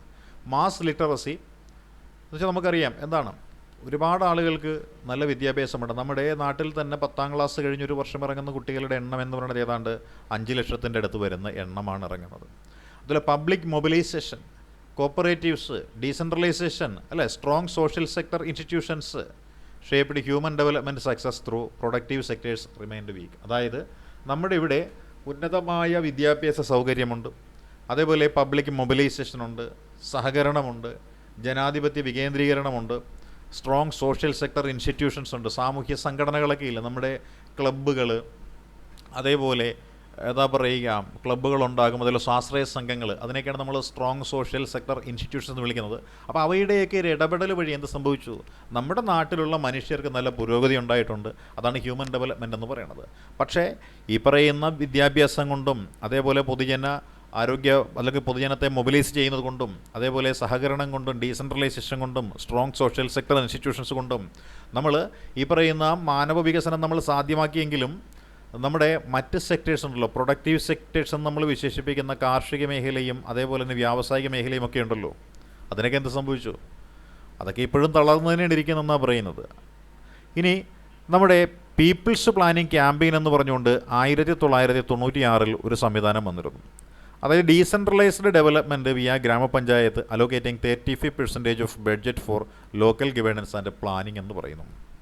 അതായത് പീപ്പിൾസ് പ്ലാനിംഗ് ക്യാമ്പയിൻ എന്ന പേരിൽ 1996 എന്ത് ചെയ്തു, നമ്മുടെ ഗവൺമെൻറ് ഒരു ക്യാമ്പയിൻ ഇവിടെ കൊണ്ടുവരികയാണ്. അതെന്താ കൊണ്ടുവരുന്നത് എന്ന് ചോദിച്ചു കഴിഞ്ഞാൽ, ഡീസെൻട്രലൈസ്ഡ് ഡെവലപ്മെൻറ്റ് ഗ്രാമപഞ്ചായത്തുകൾ വഴി താഴെത്തട്ടിൽ കൂടുതൽ വികസനം കൊണ്ടുവരുന്നൊരു പദ്ധതി, അതാണ് നമ്മൾ ഈ പറയുന്ന പീപ്പിൾസ് പ്ലാനിംഗ് ക്യാമ്പയിൻ എന്ന് പറയുന്നത്. 1990 ഡീസെൻട്രലൈസ്ഡ് ഡെവലപ്മെൻറ്റ് വിയ ഗ്രാമപഞ്ചായത്ത് എന്നാണ് പറയുന്നത്. Allocating 35% of budget for local governance and planning എന്നാണ് പറയുന്നത്. Allocating 35% of budget for local governance and planning, അതായത് നമ്മുടെ തദ്ദേശ സ്വയംഭരണ സ്ഥാപനങ്ങൾ വഴി ഗ്രാമീണ തലത്തിലുള്ള വികസനവും പ്രവർത്തനവുമൊക്കെ നടത്തുന്നതിന് വേണ്ടിയിട്ട് എന്താണ് ഇവിടെ അധികാര വികേന്ദ്രീകരണത്തിന് വേണ്ടിയിട്ടുള്ള പ്ലാനിങ്ങുകളും മറ്റുമൊക്കെ നടപ്പിലാക്കിയിട്ടുണ്ട്. അതും നമ്മുടെ കേരള മോഡൽ എക്കോണമി അല്ലെങ്കിൽ കേരളത്തിൻ്റെ എക്കോണമിയെ ബാധിക്കുന്ന കാര്യമാണെന്നാണ് നമ്മൾ പറയുന്നത്. ഇനി കറണ്ട് സ്ട്രക്ചർ ആൻഡ് 2020 സിനാറിയോ എന്താണ് എന്ന ഒരു കാര്യത്തിലേക്ക് നമുക്കൊന്ന് കിടക്കാം, അല്ലേ? കറണ്ട് സ്ട്രക്ചർ ആൻഡ് 2020 സിനാറിയോ, അതായത് 2020 ഇപ്പോഴത്തെ അവസ്ഥാവിശേഷം എന്താണ് എന്നാണ് നമ്മൾ നോക്കുന്നത്. ഇവിടെ എന്താ സംഭവിച്ചിരിക്കുന്നത്? Kerala economy had deeply transformed. നമ്മുടെ കേരളത്തിൻ്റെ സമ്പദ് വ്യവസ്ഥ 2019-20 കാലഘട്ടം മുതൽ എന്താണ് ഇങ്ങോട്ട് തീർത്തും മാറിയിരിക്കുകയാണ്.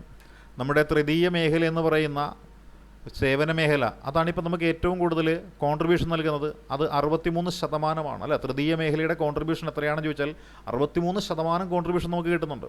ഇനി സെക്കൻഡറി മേഖലയുണ്ട്. സെക്കൻഡറി മേഖല എന്ന് പറയാൻ നേരത്തെ എത്രയാണ്? 28%, അല്ലേ? സെക്കൻഡറി മേഖലയുടെ കോൺട്രിബ്യൂഷൻ എന്ന് പറയുന്നത് 28% കോൺട്രിബ്യൂഷൻ ഉണ്ട്. അതായത് വ്യവസായ മേഖല നമ്മുടെ കേരളത്തിൻ്റെ എക്കോണമിയിൽ 28% കോൺട്രിബ്യൂട്ട് ചെയ്യുന്നുണ്ടെന്നാണ് പറയുന്നത്. പിന്നെയോ പ്രൈമറി മേഖലയെ നമ്മൾ നോക്കിക്കഴിഞ്ഞാൽ പ്രൈമറി മേഖല ചെയ്യുന്ന എത്രയും ചോദിച്ചാൽ വെറും 8% മാത്രമേ നൽകുന്നുള്ളൂ എന്നാണ് പറയുന്നത്. അതായത് നമ്മുടെ അതായിരിക്കും ഗ്രോസ് സ്റ്റേറ്റ് വാല്യൂ ആഡഡ് എന്ന് പറയുന്ന അതിൽ, അതായത് നമ്മുടെ സംസ്ഥാനത്തിന് മൊത്തം കോൺട്രിബ്യൂഷനാണ് നമ്മൾ GSVA എന്ന് പറയുന്നത്, ഗ്രോസ് വാല്യൂ ആഡഡ് അല്ലെങ്കിൽ ഗ്രോസ് സ്റ്റേറ്റ് വാല്യൂ ആഡഡ് എന്ന് നമ്മൾ പറയുന്ന ഇതിൽ വെറും 8% മാത്രമേ കാർഷിക മേഖലയിൽ നിന്നുള്ളൂ. വ്യവസായ മേഖലയിൽ നിന്ന് 28% അതേപോലെ തൃതീയ മേഖലയിൽ നിന്ന് 63% എന്നുള്ള ആ ഒരു കാഴ്ചപ്പാടാണ് 2020 ശേഷം ഉണ്ടായിരിക്കുന്നത്. എന്നാൽ 2021-22 കാലയളവിൽ നമ്മുടെ കേരളത്തിൻ്റെ ഗ്രോസ്, അല്ലെ, സ്റ്റേറ്റ് ഡൊമസ്റ്റിക് പ്രൊഡക്റ്റിൻ്റെ വ്യൂ നമ്മൾ എടുത്തു കഴിഞ്ഞാൽ എന്താണ് 12.1% വളർച്ചയുണ്ടായത്. അതായത് കൊറോണയ്ക്ക് ശേഷമുണ്ടായ കാലഘട്ടത്തിൽ നമ്മുടെ സംസ്ഥാനത്തിൻ്റെ സാമ്പത്തിക മേഖല എന്ന് പറയുന്നത് 2021-22 കാലഘട്ടത്തിൽ 12.1% വളരുകയുണ്ടായി. പെർ ക്യാപിറ്റ ഇൻകം എന്ന് പറയുന്നത് 1,62,992 എന്ന നിലയിൽ നിന്നും, അല്ലേ, എത്തിച്ചേർന്നു. അതായത് നാഷണൽ ആവറേജ് എന്ന് പറയുന്നത്, ദേശീയ ശരാശരി എന്ന് പറയുന്നത് 1,07,670 ഈ പറയുന്ന നമ്മുടെ ഒരു വർഷം ഒരു വ്യക്തിക്ക് ലഭിക്കുന്ന ശരാശരി വരുമാനം എന്ന് പറയുന്നത് 1,07,670 എന്ന നിലയിലാണെന്നുണ്ടെങ്കിൽ നമ്മുടെ കേരളത്തിൽ അതെത്രയായി മാറുകയാണ്? 1,62,992 എന്ന നിലയിലേക്ക് മാറ്റപ്പെടുകയാണ്. അത് പെർ ക്യാപിറ്റ ഇൻകം എന്ന് പറയുന്നത്. പിന്നെയോ സെക്ടറൽ ഡിസ്ട്രിബ്യൂഷൻ നമ്മൾ നോക്കിക്കഴിഞ്ഞാൽ എന്തായിരിക്കാം? കാർഷിക മേഖല എന്ന് പറയുന്നത് എന്താണ്? ഒരല്പം വളർന്നിട്ടുണ്ട്, അല്ലേ? 2021-22 കാലഘട്ടത്തിൽ നമ്മുടെ കാർഷിക മേഖല ഏകദേശം ഒരു 4.6% വളർച്ച കൈവരിച്ചിട്ടുണ്ട്. അതേപോലെ മാനുഫാക്ചറിങ് മേഖല എന്ന് പറയുന്നത് 12% വളർച്ച കാണിച്ചിട്ടുണ്ട്. സർവീസ് മേഖലയിൽ എന്ന് പറയാൻ നേരത്ത് 63.8% കൂടുതൽ വളർച്ച കാണിച്ചിരിക്കുന്നത്. ഇത് ഏതൊക്കെ മേഖലയിൽ എന്ന് ചോദിച്ചാൽ IT മേഖലയിൽ നിന്നും ടൂറിസം മേഖലയിൽ നിന്നും medium, small and micro enterprises എന്ന് പറയുന്ന MSMEസും ആരോഗ്യ മേഖലയും ഉൾപ്പെടുന്ന ഒരു മേഖലയാണ് ഈ പറയുന്ന സെക്ടർ കോൺട്രിബ്യൂഷൻ നടത്തിയിരിക്കുന്നത്. അപ്പോൾ കാർഷിക മേഖലയിൽ നിന്നും ഏകദേശം ഒരു 5% താഴെയും മാനുഫാക്ചറിംഗ് മേഖലയിൽ നിന്ന് 12%, സർവീസ് ഡോമിനേറ്റഡ് ഏരിയയിൽ നിന്ന് ഏകദേശം 63.8% നമുക്ക് കിട്ടിയിരിക്കുന്നത്. ഇത് നോക്കിയാൽ എന്താണ് ഏറ്റവും കൂടുതൽ വരുമാനം നമുക്ക് നൽകുന്ന, കേരളത്തിൽ ഏറ്റവും കൂടുതൽ വരുമാനം നൽകുന്നത് ആരെന്ന് വെച്ചാൽ ടൂറിസമാണ് ഏറ്റവും കൂടുതൽ വരുമാനം നൽകുന്നതെന്നാണ് പറയുന്നത്, അല്ലേ? അതേപോലെ അത് വരുമാനത്തിൻ്റെ 10% ടൂറിസം എന്ന് പറഞ്ഞൊരു മേഖലയിൽ നിന്ന് മാത്രമാണ് കേരളത്തിന് കിട്ടിക്കൊണ്ടിരിക്കുന്നത്. അപ്പോൾ കേരളത്തിൽ ഏറ്റവും കൂടുതൽ തൊഴിൽ നൽകുന്ന, അല്ലെ, കേരളത്തിൽ ഏറ്റവും കൂടുതൽ സമ്പദ് വ്യവസ്ഥയ്ക്ക് സംഭാവന നൽകുന്ന മേഖല ഏതെന്ന് വെച്ചാൽ അത് ടൂറിസമാണ്. അപ്പോൾ ടൂറിസം 10% ടൂറിസം എന്ത് ചെയ്യുന്നുണ്ട്, ജി ഡി പിയിലേക്ക് പ്രൊവൈഡ് ചെയ്യുന്നുണ്ട്. അതേപോലെ 23.5% സംസ്ഥാനത്തിൻ്റെ എംപ്ലോയ്മെൻറ്റിൻ്റെ 23.5% കോൺട്രിബ്യൂട്ട് ചെയ്യുന്നത് ആരെന്ന് ചോദിച്ചാൽ അത് ഈ പറയുന്ന ടൂറിസം മേഖലയാണ് കോൺട്രിബ്യൂട്ട് ചെയ്യുന്നത് നമ്മൾ മനസ്സിലാക്കുക. അതേപോലെ നമ്മുടെ വ്യാവസായിക മേഖല നോക്കിക്കഴിഞ്ഞാൽ എന്താണ്, വ്യാവസായിക മേഖല വളരണമെന്നുണ്ടെങ്കിൽ ഇവിടെ ഇൻവെസ്റ്റ്മെൻറ്റ് വരണം, അല്ല, ഇൻവെസ്റ്റ്മെൻറ്റ് വന്നെങ്കിൽ മാത്രമേ വ്യാവസായിക മേഖല വളരുകയുള്ളൂ. ആ വ്യാവസായിക മേഖല ഇമ്പ്രൂവ് ചെയ്യുകയാണ്. 2009-2019 കാലഘട്ടത്തിൽ ഈ ഫാക്ടറികളുടെ എണ്ണം, അതായത് ഈ മാനുഫാക്ചറിങ് നടത്തുന്ന ആ പ്രദേശങ്ങളെയാണ് നമ്മൾ ഫാക്ടറികൾ എന്ന് വിളിക്കുന്നത്. ആ മാനുഫാക്ചറിങ് നടത്തുന്ന സ്ഥലങ്ങളുടെ എണ്ണം എന്ന് പറയുന്നത് 2.5% കണ്ട് എന്ത് ചെയ്യുകയാണ്, വർദ്ധിക്കുകയാണ്. അങ്ങനെ 2.5% കണ്ട് വർദ്ധിച്ചു. എന്താണ്, ഫാക്ടറികളുടെ എണ്ണമാണ് വർദ്ധിച്ചത്. അതേപോലെ ഈ പറഞ്ഞ CAGR എന്ന് പറയുന്ന റേറ്റ്, അതായത് നമ്മുടെ ആ കോൺട്രിബ്യൂഷൻ എന്ന് പറയുന്നത് എത്രയായിട്ട് വരികയാണ്, lower than national average but indicating movement toward late industrialisation എന്നാണ് പറയുന്നത്. അപ്പോൾ നമ്മുടെ കാർഷിക മേഖലയെയും അഗ്രികൾച്ചർ മേഖലയും ഒക്കെയുള്ള ആ വളർച്ച എന്ന് പറയുന്നത് ഈ കാലഘട്ടത്തിലും ഈ ദേശീയ ശരാശരി എന്ന് പറയുന്ന ഒന്നുണ്ടല്ലോ, നമ്മുടെ ഇൻഡസ്ട്രിയൽ ഇൻവെസ്റ്റ്മെൻറ്റിൻ്റെ ഇന്ത്യൻ നിരക്ക്, ആ ഇന്ത്യൻ നിരക്ക് എന്ന് പറയുന്നതും കേരളത്തിൻ്റെ നിരക്ക് എന്ന് പറയുന്നതും തമ്മിൽ താരതമ്യപ്പെടുത്തുമ്പോൾ നമ്മൾ ദേശീയ ആവറേജിനേക്കാളും വളരെ വളരെ പുറകിലാണ്. എന്നാലും ഈ 2.5% വളർച്ച നമ്മൾ കൈവരിച്ചു എന്ന് പറയുമ്പോൾ വ്യാവസായിക മേഖലയിൽ ഈ കഴിഞ്ഞ കാലഘട്ടത്തിൽ, അതായത് നമ്മളീ പറയുന്ന 2020 ശേഷമുള്ള കാലഘട്ടത്തിൽ 2.5% വളർച്ച നമുക്ക് കൈവരിക്കുവാൻ സാധിച്ചു എന്ന് പറയുന്നത് വ്യാവസായിക മേഖലയുടെയും വളർച്ചയ്ക്ക് ഈ പറയുന്ന കാലഘട്ടം പ്രസക്തിയുള്ള കാലഘട്ടമാണ് എന്നുള്ളതാണ് പറയുന്നത്. ഇനി ഈ മേഖലയിൽ അല്ലെങ്കിൽ പ്രധാനമായിട്ട് നേരിടുന്ന ചലഞ്ചസും പോളിസികളും എന്തെല്ലാമാണ് എന്ന് നമുക്ക് നോക്കാം, അല്ലേ? പ്രധാനമായിട്ട് നോക്കുന്ന ചലഞ്ച് എന്തൊക്കെയാണ്? The state government faces chronic fiscal stress ആണ്. അതായത് നമ്മൾ ധനപരമായിട്ട് ഒരുപാട് സമ്മർദ്ദങ്ങൾ നമ്മൾ അനുഭവിച്ചുകൊണ്ടിരിക്കുകയാണ്. അതായത് ഹൈ ഡെപ്റ്റ് സർവീസിങ്, അതായത് 40% നമുക്ക് കിട്ടുന്ന വരുമാനത്തിൻ്റെ 40% എന്തിനാണ് പോകുന്നത് എന്ന് ചോദിച്ചാൽ ഏതായിരിക്കാൻ പോണത്? ആ കടം വീട്ടാൻ വേണ്ടിയിട്ടാണ് നമ്മൾ പോണത്, അല്ലേ? കടം വീട്ടുക എന്ന് പറഞ്ഞൊരു കടം മാത്രമേ നമുക്കുള്ളൂ. പിന്നെയോ persistent deficits, limited capital expenditure, inefficient governance and leakages in state enterprises. അതായത് നമ്മുടെ സംസ്ഥാന സർക്കാർ നടത്തിക്കൊണ്ടിരിക്കുന്ന വ്യവസായങ്ങളിൽ നിന്ന് ഗവൺമെൻറ്റിന് വരുമാനമൊന്നും കിട്ടുന്നില്ല. നമ്മൾ തന്നെ കേൾക്കുന്നില്ലേ, KSCB നഷ്ടത്തിലോടുന്നു, അല്ലേ? കേട്ടിട്ടില്ലേ? കേരള എന്താണ് നമ്മുടെ കൈത്തറി ഹാൻഡ്ലൂംസ്, അത് നഷ്ടത്തിലാണ് ഓടിക്കൊണ്ടിരിക്കുന്നത് എന്നൊക്കെ പറഞ്ഞ് കേട്ടിട്ടില്ലേ? അപ്പോൾ ഇങ്ങനെയുള്ള ഈ നഷ്ടത്തിലോടുന്ന സ്ഥാപനങ്ങളെന്ന് പറയുന്നത് ഗവൺമെൻറ്റിന് കടബാധ്യത വരുത്തി വയ്ക്കുന്നുണ്ട്. അതാണ് ലീക്കേജസ് ഇൻ സ്റ്റേറ്റ് എൻ്റർപ്രൈസ് എന്ന് പറയുന്നത്. പിന്നെയോ നമുക്ക് മുതൽ മുടക്കാനായിട്ട് സർക്കാരിൻ്റെ കയ്യിൽ പൈസ ഇല്ലാത്തതുകൊണ്ട് പുതിയ വ്യവസായങ്ങൾ ഒന്നും തന്നെ വരുന്നുമില്ല. അതാണ് നമ്മൾ നേരിടുന്ന പ്രധാനപ്പെട്ടൊരു വെല്ലുവിളി എന്ന് പറയുന്നത്. പിന്നെയോ എക്കണോമിക് ഇന്നീക്വാളിറ്റി ഈസ് റൈസിങ്, സാമ്പത്തിക അസമത്വം എന്ന് പറയുന്നത് എന്താണ്, ഇങ്ങനെ വർദ്ധിച്ചുകൊണ്ടിരിക്കുകയാണ്. അതാണ് എക്കണോമിക് ഇന്നീക്വാളിറ്റി ഈസ് റൈസിങ് എന്ന് പറയുന്നത്. Top 20% benefit disproportionately while lower income households struggle എന്ന് വെച്ചാൽ നമ്മളൊരു 100 പേരെ എടുത്തു കഴിഞ്ഞാൽ ആ 100 പേരിൽ 20 പേര് എന്നവരായിരിക്കും സർക്കാരിൻ്റെ കയ്യിൽ നിന്നുള്ള എല്ലാ ഗുണഭോക്താക്കളായിട്ട് മാറിയിരിക്കുന്നത്. 80% അത് ലഭിക്കുന്നില്ലെന്നാണ് പറയുന്നത്. അതാണ് എക്കണോമിക് ഇന്നീക്വാളിറ്റീസ് റൈസിങ് എന്ന് പറയുന്നത്. ഒരു 20% പേരുടെ കയ്യിലായിട്ട് സമ്പത്തിൻ്റെ 80% കേന്ദ്രീകരിച്ചിരിക്കുമെന്നും ബാക്കി വെറും 20% മാത്രമാണ് 80% ജനങ്ങൾക്കുള്ളത് എന്നുള്ളതാണ് ഈ 80-20 പോളിസി എന്ന് പറയുന്നത്. അപ്പോൾ എക്കണോമിക് ഇന്നീക്വാളിറ്റി എന്ന് പറയുന്നത് കൂടിക്കൊണ്ടിരിക്കുന്നു എന്ന് വെച്ചാൽ 20%-ഓളം ബെനിഫിറ്റ് എന്ന് പറയുന്നത് എന്താണ്, ആ പ്രൊപ്പോർഷൻ ഇല്ലാതെ അങ്ങോട്ട് വീതം വയ്ക്കപ്പെട്ടുകൊണ്ടിരിക്കുന്നു എന്ന് പറഞ്ഞിട്ടുള്ള ഒരു നയം കൂടിയുണ്ടതാണ് 80-20 പോളിസി എന്ന പേരിൽ നമ്മൾ മനസ്സിലാക്കേണ്ടത്. അതും ഇവിടെ കൂടുതലുണ്ട്. അതായത് ഇന്നീക്വാളിറ്റി എന്ന് പറയുന്നത് എക്കണോമിക് ഡിസ്ട്രിബ്യൂഷൻ്റെ കാര്യത്തിലുണ്ട്. ഇനി വീണ്ടും നോക്കിയാലോ, unemployment among educated youth, unemployment among educated youth remains alarmingly high. അതുകൊണ്ടാണല്ലോ നമ്മുടെ കേരള പബ്ലിക് സർവീസ് കമ്മീഷൻ്റെ പരീക്ഷ എഴുതുവാനായിട്ട് ലക്ഷങ്ങൾ പരീക്ഷ ഹാളിലേക്ക് എത്തിച്ചേരുന്നത്. അപ്പോൾ അൺഎംപ്ലോയ്മെൻ്റ് ഉണ്ട്. എഡ്യൂക്കേറ്റഡ് യൂത്തിൻ്റെ ഇടയിൽ അൺഎംപ്ലോയ്മെൻ്റ് എന്ന് പറയുന്നൊരു ഘടകമായിട്ടുണ്ട്. പിന്നെയോ എസ്പെഷ്യലി എമംഗ് വുമൺ, പ്രത്യേകിച്ച് സ്ത്രീകൾക്കിടയിലാണ് ഇതുള്ളത്. കാരണം കൂടുതൽ വിദ്യാഭ്യാസം നേടുന്നത് ഇപ്പോൾ ആരാണ്? സ്ത്രീകളാണ് കൂടുതൽ വിദ്യാഭ്യാസം നേടുന്നത്. കല്യാണം വരെ എന്ത് ചെയ്യുന്നു? പെൺകുട്ടികൾ ഇങ്ങനെ പഠിപ്പിച്ചുകൊണ്ടേയിരിക്കും, പെൺകുട്ടിയുടെ വീട്ടുകാർ, അല്ലേ? അതിനുശേഷം എന്താണ്, ആ പഠിച്ചത് കൊണ്ട് അവർക്ക് പ്രയോജനം ഉണ്ടോ എന്ന് ചോദിച്ചാൽ പല ആളുകൾക്കും പ്രയോജനം കിട്ടുന്നില്ല. പലരും എന്താണ്, വീടുകളിൽ 4 ചുമരുകൾക്കുള്ളിൽ ഒതുങ്ങിപ്പോകുന്നു. മറ്റു ചിലർ എന്ത് ചെയ്യുന്നു, അവരുടെ ആ സാഹചര്യങ്ങൾ അവർക്കൊരു മോട്ടിവേഷനായിട്ട് മാറിയിട്ട് കഷ്ടപ്പാടുകളും ബുദ്ധിമുട്ടുകളൊക്കെ തരണം ചെയ്ത് അവർ പഠിച്ച് നല്ല ഉയർന്ന മാർക്ക് വാങ്ങിയിട്ട് ഈ പറയുന്ന സർക്കാർ ജോലിയിലേക്കൊക്കെ എത്തിപ്പെടുന്നുണ്ട്. അതുകൊണ്ട് തന്നെ ഈ പറയുന്ന അൺഎംപ്ലോയ്മെൻറ്റ് കൂടുതലുള്ളത് ആർക്കാണെന്ന് ചോദിച്ചാൽ സ്ത്രീകൾക്കാണ്. കാര്യം കുട്ടികൾ നോക്കണം, മറ്റു പല തിരക്കുകളൊക്കെ ഉള്ളതുകൊണ്ട് അവർക്ക് പരസ്യമായിട്ട് പുറത്ത് തൊഴിൽ പോകാനായിട്ടൊരു സാഹചര്യം ഉണ്ടാവുന്നില്ല. അതുകൊണ്ട് തന്നെ നമ്മൾ നോക്കിക്കഴിഞ്ഞാൽ 2020 നമ്മളെടുത്തപ്പോൾ ഏതാണ്ട് 1.5 കോടി ബിരുദധാരികളുണ്ട്. 1.5 കോടി ബിരുദധാരി, അതെ 1.5 മില്യൺ, 1.5 കോടിയല്ല ഉദ്ദേശിക്കുന്ന, 1.5 മില്യൺ വെച്ചാൽ 15 ലക്ഷത്തോളം ബിരുദധാരികളെ നമ്മൾ എടുത്തു കഴിഞ്ഞാൽ 80% അതിൽ ജോബ്ലെസ് ആണ്. ആ ജോബ്ലെസ് ആയിട്ടുള്ള, അതായത് ജോബ്ലെസ് ആയിട്ടുള്ള 15 ലക്ഷത്തോളം ആൾക്കാർ നമ്മൾ എടുത്തപ്പോൾ അതിൽ 80% ആരായിരുന്നു? സ്ത്രീകളായിരുന്നു എന്നാണ് പറയുന്നത്. അതുകൊണ്ട് തന്നെ നമുക്ക് അൺഎംപ്ലോയ്മെൻറ്റ് എന്ന് പറയുന്നത് സ്ത്രീകളുടെ ഇടയിൽ വളരെ വളരെ കൂടുതലാണ് എന്നാണ് പറയുന്നത്.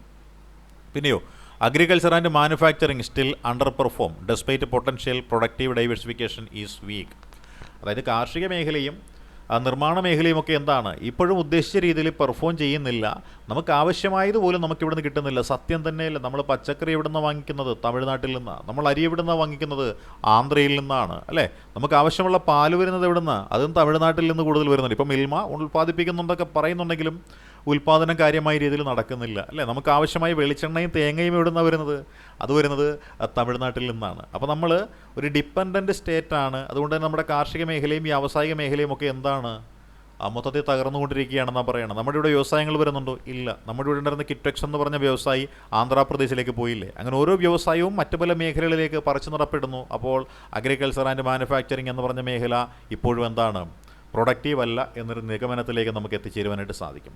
ഇനി വീണ്ടും നോക്കിയാലോ, മൈഗ്രൻ്റ് ലേബർ കൺസേൺസ്, അല്ലെ? മൈഗ്രൻ്റ് കുടിയേറ്റ തൊഴിൽ അല്ലെങ്കിൽ അതിഥി തൊഴിലാളികൾ എന്നൊരു കോൺസെപ്റ്റിലേക്ക് നമ്മൾ മാറിക്കഴിഞ്ഞാലുള്ള കാര്യമാണ് മൈഗ്രൻ്റ് ലേബർ കൺസേൺസ്. എന്തായിരിക്കാം? Migrants now form 25% of workforce. അതായത് നമ്മളുടെ നാട്ടിൽ തൊഴിൽ ചെയ്യുവാനായിട്ട് സന്നദ്ധതയുള്ള ആൾക്കാർ, ആ തൊഴിൽ ചെയ്യുവാനായിട്ട് സന്നദ്ധതയുള്ള ആൾക്കാരെ നമ്മൾ എടുത്തു കഴിഞ്ഞാൽ അതിൽ 100 പേര് എടുത്തു കഴിഞ്ഞാൽ 25 പേര് ആരാണ്? ഈ പറയുന്ന ബംഗാളികളും ബീഹാറികളും അന്യസംസ്ഥാന തൊഴിലാളികളാണ്. അതാണ് migrants now form 25% of workforce. Crucial for sectors like construction. അതായത് നമ്മുടെ നാഷണൽ ഹൈവേയുടെ പണി നടക്കുന്ന സ്ഥലത്ത് നമ്മളൊന്ന് ചെന്ന് കഴിഞ്ഞാൽ നമുക്കറിയാൻ പറ്റും മൊത്തം ആരാണ്? ബംഗാളി അല്ലെങ്കിൽ നമ്മൾ ഭായിമാരെന്ന് വിളിക്കുന്ന ആൾക്കാരാണ് ഈ പണി മൊത്തം ചെയ്യുന്ന ആൾക്കാർ, അല്ലേ? നിർമ്മാണ മേഖലയിൽ ചെന്ന് കഴിഞ്ഞാലോ ഇത് തന്നെയാണ് ഇവിടെയുള്ളത്. However they face exploitation, accidents, lack of social security. ഈ പറയുന്ന അന്യസംസ്ഥാന തൊഴിലാളികളാണ് നമുക്ക് വേണ്ടി തൊഴിലെടുക്കണമെന്നുണ്ടെങ്കിലും അവർ നല്ല രീതിയിൽ ചൂഷണം ചെയ്യപ്പെടുന്നുണ്ട്. അവരെ നല്ല രീതിയിൽ ചൂഷണം ചെയ്യുന്നുണ്ട്. അവരെ പണിക്ക് വിട്ടിട്ട് അവരുടെ കയ്യിൽ നിന്ന് കമ്മീഷൻ വാങ്ങിക്കുന്ന ആൾക്കാരുണ്ട്, ഏജൻറ്റുമാരെന്ന് പറഞ്ഞ ആൾക്കാരുമുണ്ട്, അല്ലേ? However they face exploitation, accident, അല്ലേ? അവർ ആക്സിഡൻറ്റുകൾ ഫേസ് ചെയ്യുന്നുണ്ട്, അപകടങ്ങൾ ഫേസ് ചെയ്യുന്നുണ്ട്. അവർക്ക് ലാക്ക് ഓഫ് സോഷ്യൽ സെക്യൂരിറ്റി, സാമൂഹ്യ സുരക്ഷ എന്ന് പറയുന്നത് അവർക്ക് വളരെ കുറവാണ്, അല്ലേ?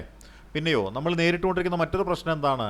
Declining Gulf migration and ageing population threatens remittance influence. അതായത് മറ്റൊരു ഘടകമുണ്ട്. എന്താണ്? നമുക്ക് ഗൾഫിൽ നിന്നുള്ള വരവ് ഇപ്പോൾ പതുക്കെ കുറഞ്ഞുകൊണ്ടിരിക്കുകയാണ്. അതായത് നമ്മുടെ ഗൾഫ് രാജ്യങ്ങളിലേക്ക് ചെറുപ്പക്കാരിപ്പോൾ പോകുന്നത് കുറഞ്ഞു. നല്ല തൊഴിൽ എന്ന് പറയുന്നത് അവിടെ അധികം കാര്യമായിട്ടില്ല. അതുകൊണ്ട് ഗൾഫ് വരുമാനം എന്ന് പറയുന്നതും ഗൾഫിലേക്കുള്ള ആ ഒരു മൈഗ്രേഷൻ എന്ന് പറയുന്നതും ഇപ്പോഴെങ്ങനെയാണ്? കുറഞ്ഞുകൊണ്ടിരിക്കുന്നു എന്നാണ് പറയുന്നത്. പിന്നെയോ നമ്മുടെ പോപ്പുലേഷൻ എന്ന് പറയുന്നത്, ജനസംഖ്യ എന്ന് പറയുന്നത് പ്രായമായിക്കൊണ്ടിരിക്കുന്നു എന്നാണ് പറയുന്നത്. അതായത് ജനസംഖ്യയ്ക്ക് എങ്ങനെ പ്രായമാകുന്നു അല്ലെങ്കിൽ പോപ്പുലേഷൻ എങ്ങനെ എന്താണ് ഏജിങ് എങ്ങനെ വരുന്നു എന്ന് ചോദിച്ചാൽ, നേരത്തേക്കെന്ന് വെച്ചാൽ മരണനിരക്ക് നേരത്തെ ആയിരുന്നു. ഒരു 60 വയസ്സൊക്കെ എത്തുമ്പോൾ കൂടുതൽ ആൾക്കാർ മരിക്കുമായിരുന്നു. അതുകൊണ്ട് തന്നെ ഒരു 40-45 വയസ്സൊക്കെയുള്ള ആ ഒരു പീക്ക് ടൈമിൽ നമ്മൾ പറയുന്നു എന്താണ് ചെറുപ്പക്കാരെന്നൊക്കെ പറയാൻ പറ്റുമായിരുന്നു. പക്ഷേ ഇപ്പോൾ എന്താണ് ആൾക്കാരുടെ മരണനിരക്ക് എന്ന് പറയുന്നത് ഇപ്പോൾ 85-80 റേഞ്ചിലേക്ക് മാറ്റിയിരിക്കുകയാണ്. അപ്പോൾ 75 വയസ്സിന് മുകളിലുള്ള ആൾക്കാരെയാണ് നമ്മൾ കൂടുതൽ എന്ത് വിളിക്കണത്? ഈ പറയുന്ന പ്രായം ചെന്ന ആൾക്കാരെന്ന് വിളിക്കണത്. അപ്പോൾ 60 വയസ്സിന് മുകളിലേക്ക് ചെല്ലുന്ന ആളുകളുടെ എണ്ണം കൂടുമ്പോൾ എന്താണ് നമ്മൾ സീനിയർ സിറ്റിസൺ എന്ന് പറഞ്ഞ ആൾക്കാരുടെ എണ്ണത്തിൽ വർധനവുണ്ടാകുന്നു. അതാണ് നമ്മൾ ഏജിങ് പോപ്പുലേഷൻ എന്ന് പേരിട്ട് വിശേഷിപ്പിക്കുന്നത്. ഇനി ഷെഡ്യൂൾഡ് ട്രൈബ്സിൻ്റെ അപ്ലിഫ്റ്റ്മെൻറ്റ് എന്ന് പറഞ്ഞൊരു മേഖലയാണ്, അല്ലേ? ഷെഡ്യൂൾഡ് ട്രൈബ്സിൻ്റെ അപ്ലിഫ്റ്റ്മെൻറ്റ് എന്ന് പറഞ്ഞ മേഖലയെക്കുറിച്ച് നമ്മൾ നോക്കിയാൽ എന്താ പറയാൻ പറ്റുക? Progressive land distribution. അതായത് കഴിഞ്ഞ 9 വർഷത്തിനിടയിൽ 8680 ഏക്കർ ഭൂമി എന്ന് പറയുന്നത് എന്താണ്? പട്ടിക വർഗ വിഭാഗങ്ങൾക്കായിട്ട്, ആദിവാസി വിഭാഗങ്ങൾക്കായിട്ട് സർക്കാർ നൽകി കഴിഞ്ഞു എന്നാണ് പറയുന്നത്. ഇംപ്രൂവ്ഡ് ആക്സസ് ടു എഡ്യൂക്കേഷൻ, അവരെന്ത് ചെയ്തു? സ്കൂളുകളിലേക്ക് കൊണ്ടുവരുന്നതിന് വേണ്ടുന്ന വിദ്യാഭ്യാസ പദ്ധതികൾ ധാരാളം നടപ്പിലാക്കിയിട്ടുണ്ട്. Health, housing and preservation of indigenous practices represent a significant success. ആദിവാസികളുടെ തനതായ ആചാരവും സംസ്കാരവും അനുഷ്ഠാനങ്ങളും നിലനിർത്തുന്നതോടൊപ്പം തന്നെ അവർക്ക് ആധുനിക രീതിയിലുള്ള വിദ്യാഭ്യാസം കൊടുക്കുക, അവർക്ക് ആധുനിക രീതിയിലുള്ള ആരോഗ്യ പരിപാലന സംവിധാനങ്ങളെക്കുറിച്ച് മനസ്സിലാക്കി കൊടുക്കുക, അവർക്ക് താമസിക്കുവാൻ അടച്ചുറപ്പുള്ള വീടുകൾ കൊടുക്കുക. ഇങ്ങനെയുള്ള ഒരുപാട് പ്രൊജക്റ്റുകൾ വഴി എന്ത് ചെയ്തിട്ടുണ്ട്? ഷെഡ്യൂൾഡ് ട്രൈബ്സിൻ്റെ ഒരു വളർച്ച അല്ലെങ്കിൽ ഒരു എംപവർമെൻറ്റ് എന്ന് പറയുന്നത് നമ്മുടെ സംസ്ഥാനം കൈവരിച്ചിട്ടുണ്ടെന്നാണ് പറയുന്നത്. ഇനി നമ്മൾ നോക്കിയാൽ ഈ കേരള എക്കോണമി നമ്മൾ ഇതുവരെ പഠിച്ച കാര്യങ്ങളുടെ ഒരു സമ്മറിയിലേക്ക് നമ്മൾ കിടക്കുകയാണ് കേട്ടോ. ഇത്രയും നേരം നമ്മൾ പറഞ്ഞ കാര്യങ്ങൾ നമ്മളൊന്നുകൂടി ചുരുക്കുകയാണ്. അതിൻ്റെ കാലഘട്ടം നമ്മൾ പറഞ്ഞു 1956 മുതൽ 86 വരെയുള്ള കാലഘട്ടമാണ് നമ്മളിപ്പോൾ എടുത്തിരിക്കുന്നത്. അതെന്താണ്? ഒരു വെൽഫെയർ മോഡലായിട്ടാണ് കണക്കാക്കപ്പെടുന്നത്. അല്ല, ഒരു വെൽഫെയർ മോഡലായിരുന്നു ലാൻഡ് റിഫോംസ് എന്നൊക്കെ പറയുന്നത് ഈ ഒരു കാലഘട്ടത്തിലാണ് നടന്നത്, അല്ലേ? പക്ഷേ എന്നാലും എന്തായിരുന്നു? സാമ്പത്തിക വളർച്ച എന്ന് പറഞ്ഞത് വളരെ വളരെ കുറവായിരുന്നു, അല്ലേ? പക്ഷേ ഹ്യൂമൻ ഡെവലപ്മെൻറ്റ് എന്ന് പറയുന്നത് ഭയങ്കര കൂടുതലായിരുന്നു. പക്ഷേ സാമ്പത്തിക വളർച്ച എന്ന് പറയുന്നത് വളരെ കുറവുമായിരുന്നു. അതാണ് കേരള മോഡൽ ഡെവലപ്മെൻറ്റ് എന്ന് പറയുന്നത്. അതായത് മാനവ വികസനം എന്ന് പറയുന്നത് ഭയങ്കരമായിട്ട് വർദ്ധിക്കുന്നു. ആരോഗ്യ മേഖലയിലും വിദ്യാഭ്യാസ മേഖലയിലുമൊക്കെ നല്ല വളർച്ച ഉണ്ടാകുന്നു. പക്ഷേ സാമ്പത്തിക രംഗത്ത് വളർച്ച കുറവാണ് ഉണ്ടാകുന്നത്. അതായിരുന്നു 1956-86 എന്ന കാലഘട്ടത്തിലുണ്ടായിരുന്ന പ്രസക്തി അല്ലെങ്കിൽ പ്രത്യേകത എന്ന് പറയുന്നത്. പിന്നെയോ 1986 മുതൽ 2000 വരെയുള്ള ഒരു കാലഘട്ടമുണ്ട്, അല്ലേ? 1986 മുതൽ 2000 വരെയുള്ള ഒരു കാലഘട്ടം. ഈ കാലഘട്ടത്തിൽ എന്താണ് സംഭവിച്ചത്? ഗൾഫ് മൈഗ്രേഷൻ ഉണ്ടായി, അല്ലെ? ഗൾഫ് രാജ്യങ്ങളിലേക്ക് കുടിയേറ്റം ഉണ്ടായി. അപ്പോൾ ഗൾഫ് രാജ്യങ്ങളിലേക്കുള്ള കുടിയേറ്റത്തിനെ നമ്മൾ വിളിക്കുന്നവരാണ് ഗൾഫ് മൈഗ്രേഷൻ എന്ന് പറയുന്നത്. പിന്നെയോ ഗൾഫിൽ ചെന്ന് കഴിയുമ്പോൾ ഇവിടുത്തെ ₹1 അതിൻ്റെ മൂല്യം എന്ന് പറയുന്നത് ഇവിടെ ₹1 അവിടെ എന്ന് പറയുന്നത് എത്രയാണെന്ന് അറിയാവോ? അവിടെ ₹1 എന്ന് പറയുന്നത് എത്രയാണ്? ഇവിടുത്തെ രൂപയുമായിട്ട് തട്ടിച്ചു നോക്കുമ്പോൾ എന്താണ്? ഒരുപാട് മടങ്ങ് വലുതാണ്. അപ്പോൾ അവിടുത്തെ ₹1 ഇങ്ങോട്ടേക്ക് അയച്ചു കഴിയുമ്പോൾ ഇവിടുത്തെ ഒരുപാട് രൂപയായിട്ട് മാറും. അതാണ് നമ്മൾ പറയുന്നത് റെമിറ്റൻസ് ബൂം എന്ന് പറയുന്നത്. ഇവിടെ പണിയെടുത്താൽ ₹1 കിട്ടും, അവിടെ പണിയെടുത്താലും ₹1 കിട്ടും. പക്ഷേ അവിടുത്തെ ₹1 ഇന്ത്യയിലേക്ക് അയച്ചു കഴിയുമ്പോൾ ഇന്ത്യയിലത് ചിലപ്പോൾ 100, 150, 200 രൂപയായിട്ട് മാറ്റപ്പെടും. അതാണ് റെമിറ്റൻസ് ബൂം എന്ന് പറഞ്ഞ ആ ഒരു മേഖലയിലൂടെ വന്നത്, അല്ലേ? പിന്നെയോ കൺസംഷൻ ലെഡ് ഗ്രോത്ത്, അതായത് നമ്മൾ വളർച്ച എങ്ങനെയുണ്ടായി? ഈ പൈസ മൊത്തം ഗൾഫിൽ നിന്ന് ഇങ്ങനെ വന്നു കഴിഞ്ഞപ്പോൾ നമ്മൾ എന്ത് ചെയ്യാൻ തുടങ്ങി? നമുക്ക് ആവശ്യമുള്ളതും ആവശ്യമില്ലാത്തതും എല്ലാം നമ്മളിങ്ങനെ ഉപയോഗിക്കാൻ തുടങ്ങിയപ്പോൾ എന്തായി? നമ്മൾ കാശ് ചെലവിടുന്നത് കൊണ്ട് മാത്രം നമ്മുടെ സാമ്പത്തിക മേഖല വളരാൻ തുടങ്ങി. കയ്യിൽ കാശ് ചിലവാക്കാൻ ഒരാളുണ്ടാകുമ്പോൾ അയാൾ ചിലവാക്കുന്ന കാശിനെ അയാൾക്ക് സർവീസ് ചെയ്ത് കൊടുക്കുവാനായിട്ട് കടകൾ, കമ്പോളങ്ങളെല്ലാം പതുക്കെ വന്നു. അതുവഴി നമ്മളും വളർന്നു എന്നാണ് പറയുന്നത്, അല്ലേ? അപ്പോൾ സർവീസ് മേഖലയാണ് വളർന്നത്. ഇതെന്തിന് കാരണമായി? ഡച്ച് ഡിസീസ് എന്ന് പറഞ്ഞൊരു എഫക്റ്റിന് കാരണമായി. നമ്മൾ നേരത്തെ പറഞ്ഞു എന്താണ് ഡച്ച് ഡിസീസ് എന്ന് പറഞ്ഞിരുന്നു. ഏതെങ്കിലും ഒരു പ്രധാനപ്പെട്ട മേഖല വലിയൊരു സാമ്പത്തിക സ്രോതസ്സായിട്ട് വളർന്നു വരുമ്പോൾ അതുവരെ ഉണ്ടായിരുന്ന പ്രാഥമിക മേഖലയും സെക്കൻഡറി മേഖലയുടെയും വളർച്ച ശ്രദ്ധിക്കപ്പെടാതെ നശിച്ചു പോകുന്ന അവസ്ഥാവിശേഷത്തിനാണ് നമ്മൾ എന്ത് പറയുന്നത്? ഡച്ച് ഡിസീസ് എഫക്റ്റ് എന്ന് പേരിട്ട് നമ്മൾ വിശേഷിപ്പിക്കുന്നത്. ഇനി 2000-2017 കാലഘട്ടത്തിൽ എന്താണ് സംഭവിച്ചത് എന്ന് കൂടി നമുക്ക് നോക്കാം, അല്ലേ? എന്താണ് സംഭവിച്ചിരിക്കുന്നത്? എന്താ സംഭവിച്ചത്? 2000-2017 കാലഘട്ടത്തിൽ സംഭവിച്ചിരിക്കുന്ന കാര്യം എന്തായിരിക്കാം? Consolidated remittance growth, high HD, higher income, production sectors lagging. അതായത് 2000 മുതൽ 2017 വരെയുള്ള കാലഘട്ടങ്ങളിൽ എല്ലാ മേഖലയിൽ നിന്നുമുള്ള വരവ് എന്ന് പറയുന്നത് ഉണ്ടായിരുന്നു, അല്ലേ? ഹ്യൂമൻ ഡെവലപ്മെൻറ്റ് എന്ന് പറയുന്നത് വളരെ കൂടുതലായിരുന്നു. ഇൻകം എന്ന് പറയുന്നത് വളരെ കൂടുതലായിരുന്നു. എന്നാൽ പ്രൊഡക്ഷൻ സെക്ടേഴ്സ് എന്ന് പറയുന്നത് അപ്പോഴും തളർവാദം പിടിച്ച പോലെ കിടക്കുന്ന ഒരവസ്ഥാവിശേഷത്തിലായിരുന്നു. ഇനി 2017-2025 കാലഘട്ടം നമ്മളിപ്പോൾ പറഞ്ഞ കാലഘട്ടമാണ്, അല്ലേ? ആ കാലഘട്ടത്തിൽ എന്താ സംഭവിച്ചത്? Structural dominance of service, tourism, MSMEs, അതായത് ഘടനാപരമായിട്ടുള്ള ഒരു മേധാവിത്വം സേവന മേഖലയിൽ ഉയർന്നു വരികയാണ്. അത് ടൂറിസം മേഖല വളർന്നൊരു കാലഘട്ടമാണ് 2017-2025 കാലഘട്ടം. അതേപോലെ മീഡിയം, സ്മോള്, മൈക്രോ എൻ്റർപ്രൈസുകൾ എന്ന് പറയുന്നത് പതുക്കെ വളർന്നു വരുന്നൊരു കാലഘട്ടമാണ്. GDP എന്ന് പറയുന്നത് കുതിച്ചു കയറിയ ഒരു കാലഘട്ടമാണ്. ടൂറിസ്റ്റും സർവീസ് മേഖലയൊക്കെ എന്താണ്? വളർന്ന് വികാസം പ്രാപിച്ച ഒരു കാലഘട്ടം കൂടിയാണ് ഈ 2017-2025 കാലഘട്ടം എന്ന് പറയുന്നത്. പിന്നെ നോക്കിയാൽ 2025 ഔട്ട്ലുക്ക് എന്ന് പറയുന്നത് എങ്ങനെ എന്ന് നോക്കിയാൽ എന്താ പറയാൻ പറ്റുക? എമർജിങ് ചലഞ്ചസ് ഉണ്ടായിരുന്നല്ലോ, ഒരുപാട് വെല്ലുവിളികൾ നമ്മൾ നേരിട്ടതായിരുന്നു. ഇനീക്വാളിറ്റി എന്ന് പറയണ ഏത് അനൈക്യം എന്ന് പറഞ്ഞിട്ട്, അനൈക്യമല്ല, അസമത്വം എന്ന് പറയുന്ന ആ ഒരു സംവിധാനം ഇവിടെ ഉണ്ടായിരുന്നു, അല്ല? അസമത്വം ഉണ്ടായിരുന്നു, അൺഎംപ്ലോയ്മെൻറ്റ്, അല്ല? തൊഴിലില്ലായ്മ ഉണ്ടായിരുന്നു, fiscal fragility, remittance dependency, need for inclusive diversified sustainable strategy. അതായത് 2025 മുതൽ നമ്മൾ നോക്കിക്കഴിഞ്ഞാൽ നമുക്ക് ഈ വെല്ലുവിളികൾ പല മേഖലയിൽ നിന്നും വരുന്നുണ്ട്, അല്ലേ? ഒരുപാട് പണം നമുക്ക് പുറത്തുനിന്ന് വരുന്നുണ്ട്, അത് നമ്മൾ ചെലവഴിക്കുന്നുണ്ട്. ആ ചെലവഴിക്കലിലൂടെയാണ് നമ്മുടെ ഇവിടുത്തെ സമ്പദ് വ്യവസ്ഥ നിലനിൽക്കുന്നത്. അല്ലാതെ നമുക്ക് ആവശ്യമുള്ള സാധനങ്ങൾ നമ്മൾ ഒരിക്കലും ഉൽപ്പാദിപ്പിക്കുന്നില്ല. നമുക്ക് വേണ്ടുന്ന സാധനങ്ങളെല്ലാം നമ്മൾ അന്യ സംസ്ഥാനങ്ങളെ ആശ്രയിച്ചു കൊണ്ടിരിക്കുകയാണ്. അപ്പോൾ അതുവഴി എന്താ സംഭവിക്കുക? ഇന്നീക്വാളിറ്റി ഉണ്ടാവുന്നുണ്ട്, അല്ലേ? വരുമാനത്തിലും വരുമാന വിതരണത്തിലുമെല്ലാം ഇന്നീക്വാളിറ്റി വരുന്നുണ്ട്. ഒരുപാട് ആളുകൾ പഠിച്ചിറങ്ങുന്നുണ്ട്, പഠിച്ചിറങ്ങുന്ന ആളുകൾക്ക് തൊഴിൽ ലഭിക്കാതെ വരുന്ന അൺഎംപ്ലോയ്മെൻറ്റ് ഉണ്ടാവുന്നുണ്ട്, ഫിസിക്കൽ ഫ്രജൈലിറ്റി ഉണ്ടാവുന്നുണ്ട്. റെമിറ്റൻസ് എന്ന് പറയുന്നത് എന്താണ്? ഡിപ്പെൻഡൻസി, അതായത് പുറത്തുനിന്ന് ഇങ്ങോട്ട് വാങ്ങുന്ന പണം, ഇങ്ങോട്ട് വരുന്ന പണത്തെ നമ്മൾ ഓവറായിട്ട് ആശ്രയിക്കേണ്ട ഒരവസ്ഥാവിശേഷം ഉണ്ടാകുന്നു. ഈ സന്ദർഭങ്ങളിലാണ് നമ്മൾ ഇൻക്ലൂസീവ് അല്ലെങ്കിൽ ഡൈവേഴ്സിഫൈഡ് സസ്റ്റൈനബിൾ സ്ട്രാറ്റജി എന്ന് പറഞ്ഞൊരവസ്ഥയിലേക്ക് കൂടുതൽ കാര്യങ്ങൾ തേടിപ്പോകുന്നത്. എല്ലാവരെയും ഉൾപ്പെടുത്തിക്കൊണ്ടുള്ള വൈവിധ്യമാർന്ന ഒരു സുസ്ഥിരമായൊരു പദ്ധതിയാണ് ഇവിടെ വേണ്ടത് എന്നാണ് നമ്മൾ പറയുന്നത്. അപ്പോൾ നമ്മളിപ്പോൾ നോക്കിയ മേഖല എന്ന് പറയുന്നത് ഏതാണെന്ന് മനസ്സിലായി? നമ്മളിപ്പോൾ നോക്കിയ മേഖല നമ്മളിപ്പോൾ നോക്കിയ മേഖല എന്ന് പറയുന്നത് കേരള എക്കോണമി എന്ന് പറഞ്ഞിട്ടുള്ള ആ ഒരു സംഭവമാണ്. കേരള എക്കോണമി എന്ന് പറയുമ്പോൾ 1956 മുതൽ 86 വരെയുള്ള ഒരു കാലഘട്ടത്തിൽ നടന്ന എക്കോണമിയെ പറ്റി നമ്മൾ പറഞ്ഞു.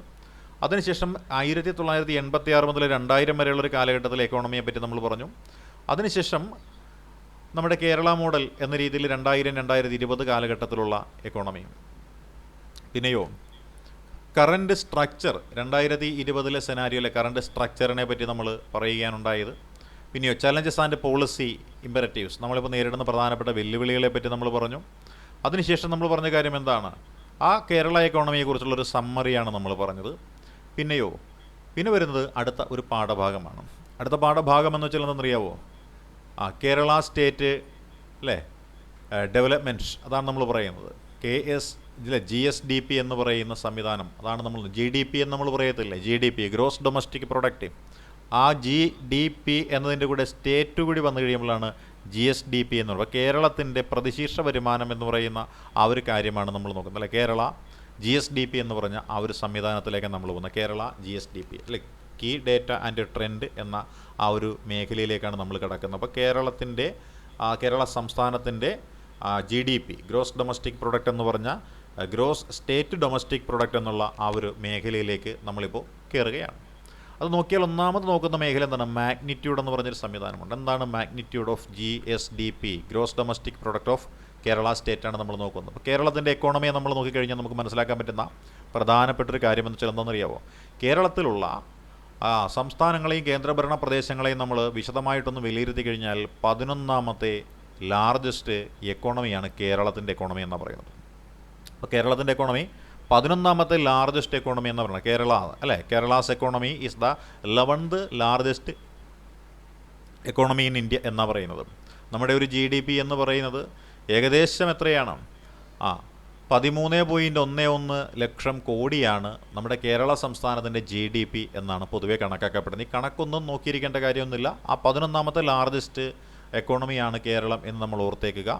ഇത് നമ്മൾ US ഡോളറിൻ്റെ ആ ഒരു രീതിയിൽ എസ്റ്റിമേറ്റ് ചെയ്യപ്പെടുകയാണെന്നുണ്ടെങ്കിൽ $167.8 ബില്യൺ നമ്മൾ കണക്കാക്കുന്നത്. അതായത് കേരളത്തിൻ്റെ സമ്പദ് വ്യവസ്ഥ 2025 പിന്നെയും വളരും എന്നാണ് നമ്മൾ കണക്കാക്കുന്നത്. അതുകൊണ്ട് നമ്മൾ പറയുന്നു 11ാമത്തെ റാങ്കിൽ തന്നെ നമ്മൾ ഇവിടെ ഉണ്ടാകും എന്ന രീതിയിലാണ് പറയുന്നത്. അപ്പോൾ കേരളത്തിൻ്റെ ഗ്രോസ് സ്റ്റേറ്റ് ഡൊമസ്റ്റിക് പ്രൊഡക്റ്റ് നോക്കിയാൽ ഇന്ത്യയിലുള്ള മുഴുവൻ സംസ്ഥാനങ്ങളെ നമ്മൾ എടുത്തു കഴിഞ്ഞാൽ ആ ഗ്രോസ് ഡൊമസ്റ്റിക് പ്രൊഡക്റ്റ് നമ്മുടെ കേരള സ്റ്റേറ്റിൽ എത്രയാണ്? 11ാമത്തെ റാങ്കിലാണ് നമ്മളെ കൊണ്ട് എത്തിച്ചിരിക്കുന്നതെന്നാണ് പറയുന്നത്. അതായത് 2024-25 കാലഘട്ടങ്ങളിൽ നമുക്ക് US ഡോളറിൻ്റെ 157.45 ബില്യൺ ആയിരുന്നു നമ്മളുടെ ആ ഒരു GSDP എങ്കിൽ 2025 മുതൽ അങ്ങോട്ടുള്ള ഈ ഒരു വർഷത്തേക്ക് 167.8 എന്ന രീതിയിലേക്ക് നമ്മൾ വളരും എന്നാണ് പറയുന്നത്. ഇനി കോൺട്രിബ്യൂഷൻ ടു നാഷണൽ GDP, നമ്മുടെ ദേശീയ വരുമാനത്തിലേക്ക് അല്ലേ, ഗ്രോസ് ഡൊമസ്റ്റിക് പ്രൊഡക്റ്റ് എന്ന് പറഞ്ഞാൽ നമ്മുടെ ആ ഒരു നാഷണൽ GDPയിലേക്ക് കേരളത്തിൻ്റെ കോൺട്രിബ്യൂഷൻ എത്രയാണ് എന്ന് കൂടി നമുക്കൊന്ന് മനസ്സിലാക്കാം അല്ലേ. നാഷണൽ GDPയിലേക്ക് കേരളത്തിൻ്റെ കോൺട്രിബ്യൂഷൻ എത്രയാണ് എന്ന് കൂടി നമുക്കൊന്ന് നോക്കാം അല്ലേ. As of 2024 Kerala's share in India's total GDP is around 3.78% എന്നാണ് പറയുന്നത്. നമ്മുടെ കേരള സംസ്ഥാനം ഇന്ത്യയുടെ ദേശീയ വരുമാനത്തിൽ എത്ര കൊടുക്കുന്നു എന്ന് ചോദിച്ചാൽ 3.78. ആകെ 100 രൂപയാണ് ഇന്ത്യയുടെ വരുമാനമെന്നുണ്ടെങ്കിൽ ആ 100 രൂപയിൽ 3.25 രൂപയും കൊടുക്കുന്നതാരാണ്? കേരളമാണെന്നാണ് പറയുന്നത് അല്ലേ. പിന്നെയോ അത് ഏറ്റവും കൂടി നിന്നത് ഏത് കാലഘട്ടത്തിലാണെന്ന് വെച്ചാൽ 2019 2019 4 രൂപ 17 പൈസ നമ്മൾ കൊടുത്തു ഇന്ത്യ ഗവൺമെൻറ്റിൻ്റെ 100 രൂപയിൽ. ഇപ്പോൾ നമ്മൾ കൊടുക്കുന്നത് 3.78 മാത്രമേ ഉള്ളൂ. അപ്പോൾ നമ്മൾ ദേശീയ വരുമാനത്തിലേക്ക് കോൺട്രിബ്യൂട്ട് ചെയ്യുന്ന ആ ഒരു പെർസെൻറ്റേജ് നമ്മുടെ മനസ്സിലേക്കൊന്ന് ഓർത്ത് വയ്ക്കുക. 3.78ഉം 4.17ഉമാണ്, അതൊന്ന് ഓർത്തേക്കുക. ഇനി സെക്ടറൽ കോമ്പോസിഷൻ എന്താണ്? ഇവിടെ സെക്ടറൽ കോമ്പോസിഷൻ്റെ ഭാഗമായിട്ട് നമ്മൾ മനസ്സിലാക്കേണ്ടത് എന്ന് കൂടി നോക്കിയേക്കുക. അപ്പോൾ നമുക്കിവിടെ ഏറ്റവും കൂടുതൽ കോൺട്രിബ്യൂഷൻ നമ്മുടെ രാജ്യത്തിൻ്റെ വരുമാനത്തിൽ 3 സെക്ടറുകളാണ് കൂടുതൽ കോൺട്രിബ്യൂട്ട് ചെയ്യുന്നതെന്ന് പറഞ്ഞു. പ്രൈമറിയും സെക്കൻഡറിയും ടെർഷ്യറിയും. അതേപോലെ സംസ്ഥാനവുമായി ബന്ധപ്പെട്ടിട്ടുള്ള മേഖലയിലും ഈ പറയുന്ന 3 സെക്ടറുകൾ തന്നെയാണ് കോൺട്രിബ്യൂട്ട് ചെയ്യുന്നത്. ആ 3 സെക്ടറുകൾ ഏതെല്ലാമെന്ന് ചോദിച്ചാൽ പ്രൈമറി, സെക്കൻഡറി, ടെർഷ്യറി എന്ന് പറഞ്ഞു. നമ്മൾ നേരത്തെ അളവുകളും കണക്കുകളും ഒക്കെ പറഞ്ഞതാണ്.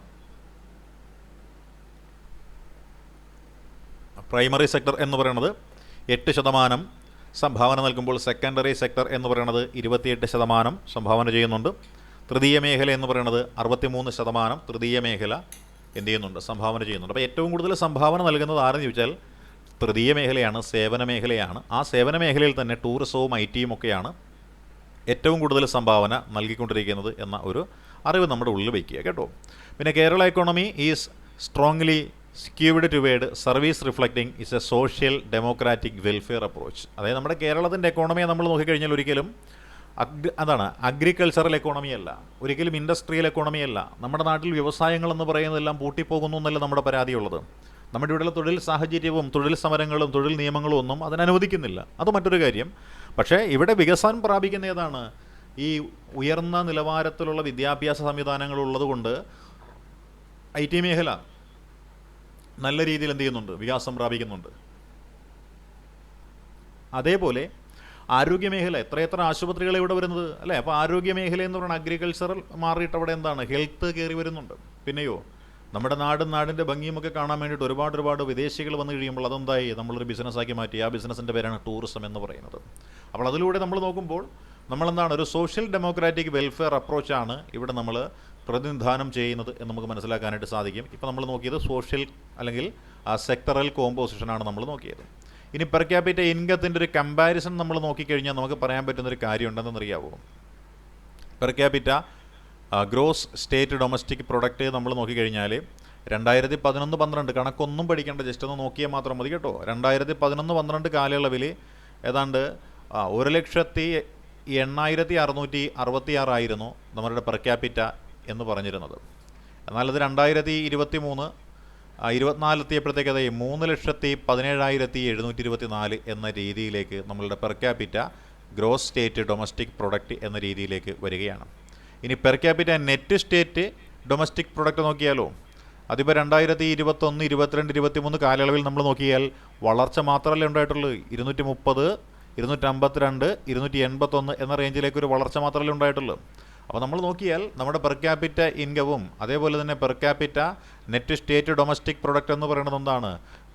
ഇങ്ങോട്ട് വരുന്ന ഓരോ വർഷങ്ങളിലും പതുക്കെ കൂടിക്കൊണ്ടിരിക്കുകയാണ്. അങ്ങനെയാണ് നമ്മൾ 11ാമത്തെ ഇന്ത്യൻ സംസ്ഥാനം എന്ന നിലയിൽ എത്തിയിരിക്കുന്നത്. അതായത് നാഷണൽ സ്റ്റേറ്റ് ഡൊമസ്റ്റിക് പ്രൊഡക്റ്റിൻ്റെ കാര്യത്തിൽ ഏറ്റവും കൂടുതൽ കോൺട്രിബ്യൂഷൻസ് കൊടുക്കുന്നു. ഏകദേശം ഒരു 3.25% കോൺട്രിബ്യൂഷൻസ് കൊടുക്കുന്ന നമ്മുടെ നാടാണ് ഈ പറയുന്ന 11ാമതെത്തി നിൽക്കുന്നത് എന്ന് നമുക്ക് പറയാം. ഇനിയോ GSDPയുടെ ഗ്രോത്ത് ട്രെൻഡ് നോക്കിയാൽ എങ്ങനെ ഇരിക്കും? GSDP എന്ന് പറയുമ്പോൾ ഓർത്തേച്ചാൽ മതി, ഗ്രോസ് സ്റ്റേറ്റ് ഡൊമസ്റ്റിക് പ്രൊഡക്റ്റ്. അതിനെയാണ് നമ്മൾ GSDP എന്ന് പേരിട്ട് വിശേഷിപ്പിക്കുന്നത്. അപ്പോൾ GSDPയുടെ ഗ്രോത്ത് ട്രെൻഡ് നമ്മൾ നോക്കിയാൽ അതിൻ്റെ ഗ്രോത്ത് റേറ്റ് കറണ്ട് പ്രൈസുമായിട്ട് നോക്കിക്കഴിഞ്ഞാൽ നമുക്ക് മനസ്സിലാക്കാൻ പറ്റുന്നൊരു കാര്യമുണ്ട്. ഏറ്റവും കൂടുതൽ വളർച്ച ഇടിഞ്ഞൊരു കാലഘട്ടമുണ്ട്. ഏറ്റവും കൂടുതൽ വളർച്ച ഇടിഞ്ഞ കാലഘട്ടം എന്ന് പറയുന്നത് 2020-21 കാലഘട്ടമായി. ഏതായിരുന്നു കാലഘട്ടം? കൊറോണ കാലഘട്ടത്തിലാണ് ഏറ്റവും കൂടുതൽ വളർച്ച ഇടിഞ്ഞെന്നാണ് പറയുന്നത്. 2020-21 കാലഘട്ടത്തിൽ വളർച്ച ഇടിഞ്ഞു. പിന്നെയോ 2021-22 കാലഘട്ടം അവിടെ എന്താണ്? തിരിച്ചുവരവ്, ശക്തമായൊരു തിരിച്ചുവരവ് കണ്ടൊരു കാലഘട്ടമാണ് 2021-22. 19.79% വളർച്ച അവിടെ കൈവരിക്കാനായിട്ട് സാധിച്ചു 2021-22 കാലഘട്ടത്തിൽ. ഇനി 2022-23 കാലഘട്ടത്തിൽ 10% വളർച്ച, 23-24 ഏകദേശം 11.97% വളർച്ച. അങ്ങനെ വളർച്ച എന്ന് പറയുന്നത് പതുക്കെ കൂടിക്കൊണ്ടിരിക്കുകയായിരുന്നു. വളർച്ചാ നിരക്ക് ഏറ്റവും കുറഞ്ഞൊരു കാലഘട്ടം എന്ന് പറയുന്നത് 2020-21 കാലഘട്ടത്തിലായിരുന്നു. അതേപോലെ തന്നെ എന്താണ്? ഈ വില എന്ന് പറയുന്നത് എന്താണ്? സ്ഥിരമായിട്ട് നിന്നിരുന്നു. പക്ഷേ ചെറിയ കാലഘട്ടത്തിൽ ചെറിയ വളർച്ചകളും അവിടെ ഉണ്ടായിട്ടുണ്ട്. അപ്പോൾ നമ്മൾ നോക്കേണ്ടുന്ന കാലം എത്രയാണ്? നമ്മുടെ കൊറോണ കാലത്ത് നമ്മുടെ സാമ്പത്തിക വളർച്ച എന്ന് പറയുന്നത് മന്ദീഭവിച്ചിരുന്നുവെങ്കിലും അതിനുശേഷമുള്ള കാലഘട്ടത്തിൽ സാമ്പത്തിക വളർച്ച എന്ന് പറയുന്നത് ദ്രുതഗതിയിലായിരുന്നു എന്ന് ഓർക്കുക കേട്ടോ. ഇനി recent GSDP and per capita figures. Recent GSDP and per capita figures എന്ന് പറഞ്ഞ ഒരു മേഖലയിലേക്ക് നമുക്കൊന്ന് നോക്കാം. അല്ല, recent GSDP and per capita figures അതെന്താണ്, എങ്ങനെയാണ് എന്ന കാര്യത്തിലേക്ക് നമുക്കൊന്ന് കിടക്കാം കേട്ടോ. Recent GSDP and per capita ഫിഗേഴ്സാണ്, കോൺസ്റ്റൻറ്റ് പ്രൈസസ് ആണ് ഇവിടെ ഉള്ളത്. ഇത് കണക്ക് ജസ്റ്റ് ഒന്ന് നോക്കി വെച്ചാൽ മതി. 2023 കാലഘട്ടങ്ങളിൽ 6,16,188 കോടി ആയിരുന്നു നമ്മുടെ പെർ ക്യാപിറ്റ ഫിഗർ എന്ന രീതിയിൽ വരുന്നത്. പെർ ക്യാപിറ്റ ഇൻകം എന്ന് പറയുമ്പോൾ 2022-23 1.74 അല്ലെങ്കിൽ 1,74,214 ആയിരുന്നു നമ്മൾ കണക്കൊന്നും പഠിക്കേണ്ട കാര്യമില്ല. നമ്മുടെ GSDPയും നമ്മുടെ പെർ ക്യാപിറ്റ ഇൻകവുമൊക്കെ എന്താണ്? വളർന്നുകൊണ്ടിരിക്കുന്നു എന്ന് മാത്രം നമ്മൾ ഓർത്താൽ മതി. ഇടയ്ക്കൊരു ഇടിവുണ്ടായത് ഏത് കാലഘട്ടത്തിലാണ്? കൊറോണയുടെ കാലഘട്ടത്തിൽ ഒരു ഡിപ്പ് ഉണ്ടായി എന്ന് നമ്മൾ ഓർത്താൽ മതി. ഇനി ഇവിടുത്തെ fiscal health in relation to GSDP, നമ്മുടെ ഗ്രോസ് സ്റ്റേറ്റ് ഡൊമസ്റ്റിക് പ്രൊഡക്റ്റുമായി ബന്ധപ്പെട്ടുകൊണ്ട് ഫിസിക്കൽ ഹെൽത്ത് എങ്ങനെയാണ് അല്ലേ, നമ്മുടെ ആ ഒരു ധനകാര്യസ്ഥിതി, ധനകാര്യത്തിൻ്റെ ഒരു ആരോഗ്യസ്ഥിതി എങ്ങനെയാണ് നമുക്ക് നോക്കാം അല്ലേ. കേരളാസ് ഡെപ്റ്റ് to GSDP ratio has come down from 38.47% in 2021 to a projected 33.9 in 2024. അപ്പം നമ്മൾ നോക്കിയാൽ നമ്മൾ പറയാറില്ലേ കേരളം കടക്കണിയിൽ എന്നൊക്കെ പറയുന്നില്ലേ, കേരളത്തിന് കടബാധ്യത എന്നൊക്കെ പറയുന്നില്ലേ. അപ്പോൾ നമ്മുടെ കടബാധ്യത എന്ന് പറയുന്നത് 2021 കാലഘട്ടങ്ങളിൽ ഏതാണ്ട് 38.47% നമ്മളുടെ കടക്കണി എന്നുണ്ടെങ്കിൽ ഈ പറയുന്ന ആ ഡെപ്റ്റ് GDPയിലെ ഡെപ്റ്റ് എന്ന് പറയുന്നത് 2024-25 നേരത്ത് 33.9% കുറയ്ക്കുവാനായിട്ട് സാധിക്കും. ആ രീതിയിൽ നമുക്ക് സാമ്പത്തിക വളർച്ച പ്രതീക്ഷിക്കുന്നു എന്നുള്ളതാണ് ഈ പറയുന്ന നമ്മുടെ ധനകാര്യ ആരോഗ്യസ്ഥിതി എന്ന രീതിയിലൂടെ ഉദ്ദേശിക്കുന്ന physical health in relation to GSDP എന്ന് പറയുന്നത്. നമ്മൾ എപ്പോഴും പറയില്ലേ കേരളം കടക്കണിയിലാണ്, കേരളത്തിന് സർക്കാർ ജീവനക്കാർക്ക് ശമ്പളം നൽകുവാനായിട്ട് വായ്പ വാങ്ങേണ്ടി വരുന്നു എന്നൊക്കെ കേട്ടിട്ടില്ലേ. ആ വായ്പ വാങ്ങുന്നതാണ് കടം എന്ന് പറയുന്നത്. അങ്ങനെ കടം മേടിച്ച് നമ്മൾ ഏതാണ് ഉദ്ദേശിച്ചത് 38.47% നമ്മളെന്താണ് കടം മേടിച്ചാണ് കാര്യങ്ങൾ ചെയ്യുന്നത്. 100% കാര്യങ്ങൾ ചെയ്യേണ്ടി വരുമ്പോൾ നമുക്ക് സ്വന്തം നിലയിൽ കൈകാര്യം ചെയ്യാൻ ഏതാണ്ട് 62 രൂപ മാത്രമേ നമ്മുടെ കയ്യിലുള്ളൂ, ബാക്കി 38 രൂപ നമ്മൾ പുറത്തുനിന്ന് കടം മേടിച്ചാണ് ചെയ്യുന്നത് എന്ന രീതിയിലാണ് ഈ കേരളാസ് ഡെപ്റ്റ് എന്ന രീതിയിൽ നമ്മൾ പഠിക്കുന്നത്. ആ കടം എന്ന് പറയുന്നത് 2025 എത്തുമ്പോഴത്തേക്ക് 33 കുറയ്ക്കണം. അതായത് 67 രൂപ കയ്യിൽ നിന്ന് എടുത്ത് ചെയ്യേണ്ടി വരണം. പിന്നെയോ ഈ പറയുന്ന ആ ഒരു 33 രൂപ എന്നുള്ളത് കടം മേടിച്ചും ചെയ്യണം എന്ന ഒരു നിലപാടാണ് ഇവിടെ വരുന്നത്. ഇതാണ് നമ്മുടെ physical health in relation to GSDP എന്ന് പറയുന്നത്. പിന്നെയോ നമ്മുടെ സംസ്ഥാനത്തിൻ്റെ കടമെന്ന് പറയുന്നത് 2020-21 കാലഘട്ടങ്ങളിൽ എത്രയായി വന്നു? 2.96 കോടി എന്ന നിലയിലേക്ക് വരികയാണ്. 2.96 കോടി എന്ന നിലയിലേക്ക് വന്നു. പക്ഷേ അത് 2024-25 കാലഘട്ടം കുറയ്ക്കണമെന്ന് കരുതിയിരുന്ന സമയത്താണ് വീണ്ടും അത് കൂടിയിട്ട് 4.31 ലക്ഷം കോടി എന്ന രീതിയിലേക്ക് വരുന്നത്. അപ്പോൾ എന്താ സംഭവിക്കുക? നമ്മുടെ ബാധ്യത എന്ന് പറയുന്നത് വർദ്ധിച്ചു കൊണ്ടിരിക്കുന്നു എന്നാണ് പറയുന്നത്. അപ്പോൾ കടക്കണി എന്ന് പറയുന്നത്, കടബാധ്യത എന്ന് പറയുന്നത് കേരള സംസ്ഥാനത്തിൽ വർദ്ധിച്ചു കൊണ്ടിരിക്കുന്നു എന്നതാണ് ഇവിടെ വരുന്നത്. അപ്പോൾ ഇവിടുത്തെ സമ്മറി ടേബിളിലേക്ക് നമ്മൾ പോയി കഴിഞ്ഞാൽ ഓരോന്നും ഇൻഡിക്കേറ്റ് ചെയ്യുന്നുണ്ട്, അതിൻ്റെ അപ്രോക്സിമേറ്റ് വാല്യൂം ഇവിടെ പറയുന്നുണ്ട്.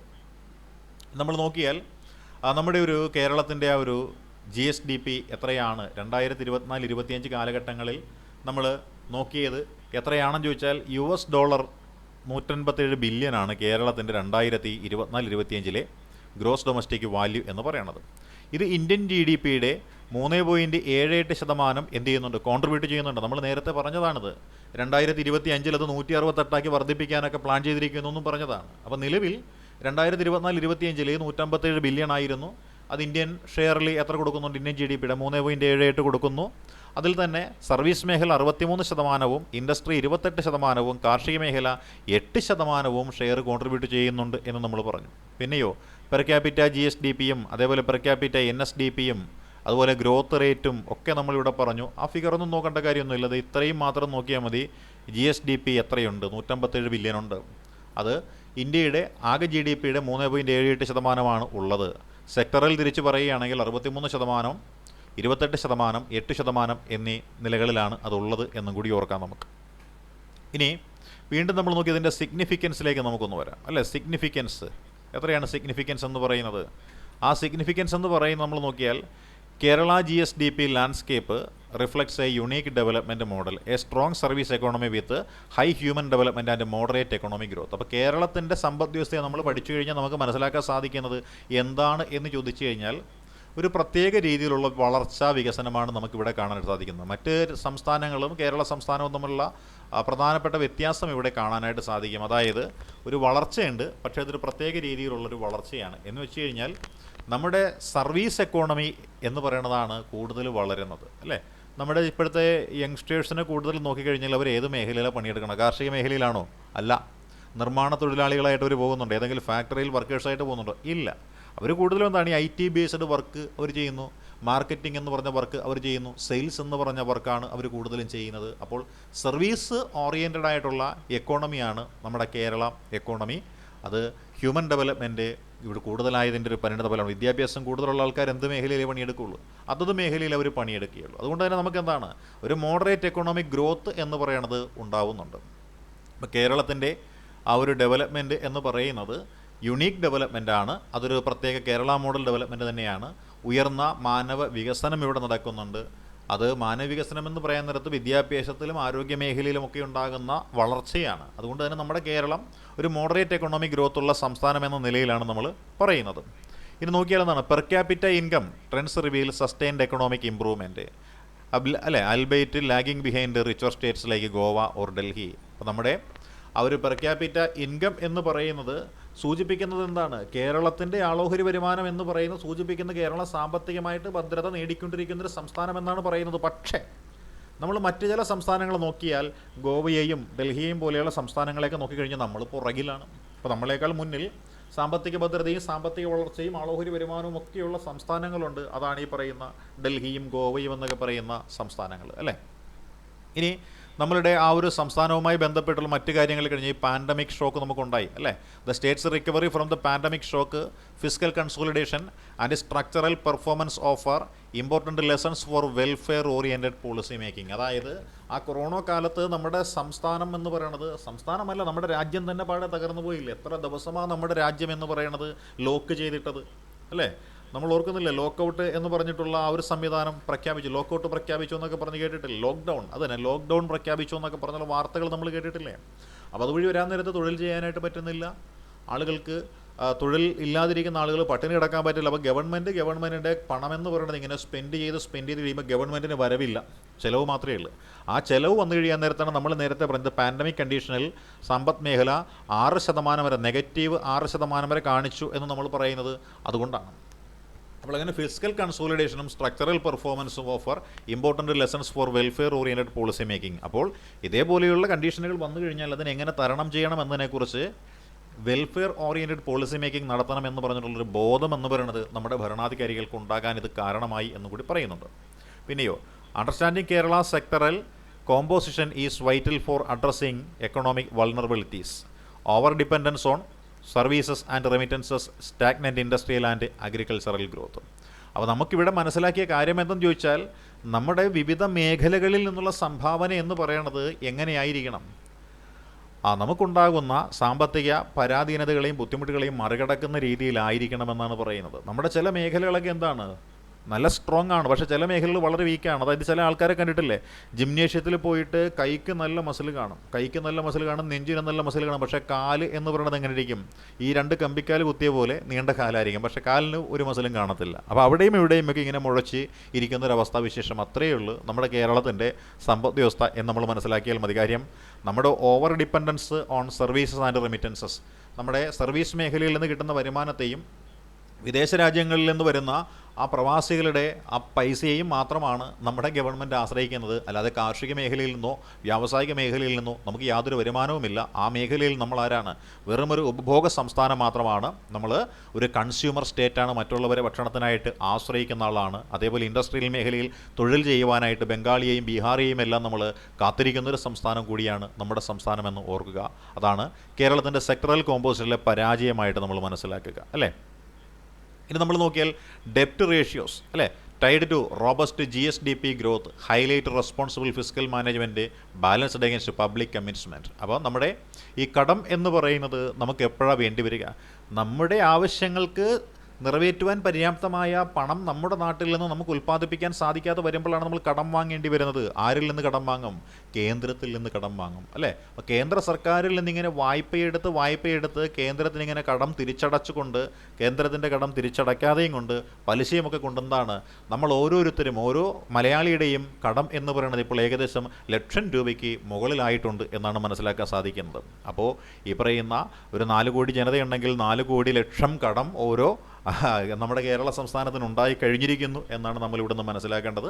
ഇപ്പോൾ നമ്മൾ നോക്കിയ മേഖല എന്ന് വെച്ചാൽ നമ്മുടെ പെർ ക്യാപിറ്റ ഇൻകം എന്ന് പറഞ്ഞൊരു മേഖലയാണ് നമ്മൾ നോക്കിയത്. ആ പെർ ക്യാപിറ്റ ഇൻകത്തിൽ നിന്ന് നമ്മൾ മനസ്സിലാക്കേണ്ടുന്ന കാര്യങ്ങൾ വളരെ വളരെ കുറച്ച് കാര്യങ്ങൾ മാത്രമേ ഉള്ളൂ. ഏതെല്ലാമെന്ന് ചോദിച്ചാൽ ഏതൊക്കെയായിരുന്നു നമ്മൾ മനസ്സിലാക്കേണ്ട കാര്യം, അതിൻ്റെ എന്താണ് നമ്മൾ മനസ്സിലാക്കേണ്ട കാര്യം, നമ്മുടെ GDPയുടെ കോൺട്രിബ്യൂഷൻ എത്രയാണ് എന്ന രീതിയിൽ നമ്മൾ മനസ്സിലാക്കേണ്ടതായിട്ട് വരുന്നുണ്ട്. അതേപോലെ തന്നെ എത്രയാണ് നമ്മൾ പറഞ്ഞു അല്ലേ, 11ാമത് സംസ്ഥാനം എന്ന രീതിയിലേക്കാണ് നമ്മളിതിനെപ്പറ്റി പറഞ്ഞത്. പിന്നെ കോൺട്രിബ്യൂഷൻ ടു നാഷണൽ GDPയിലേക്ക് നമ്മൾ പറഞ്ഞു. പിന്നെ per capita income and comparison നമ്മൾ പറഞ്ഞു അല്ലേ. പിന്നെ നമ്മൾ നോക്കുമ്പോൾ അടുത്ത കാര്യമായിട്ട് നമ്മൾ പറഞ്ഞ എന്തായിരിക്കാം, ഇതിൻ്റെ ഒരു ടേബിളിനെ പറ്റി നമ്മൾ കാണിച്ചു. പിന്നെ physical health in relation to GSDP എന്ന് പറഞ്ഞ ഒരു സംവിധാനത്തിലേക്ക് നമ്മൾ പറഞ്ഞു. പിന്നെ സമ്മറി ടേബിളിലേക്ക് നമ്മളെത്തി ഓരോ മേഖലയിലും ഉണ്ടായ വളർച്ചയെപ്പറ്റി നമ്മൾ പറഞ്ഞു. അതിനുശേഷം ഇതിൻ്റെ സിഗ്നിഫിക്കൻസിനെ പറ്റി നമ്മൾ പറഞ്ഞു.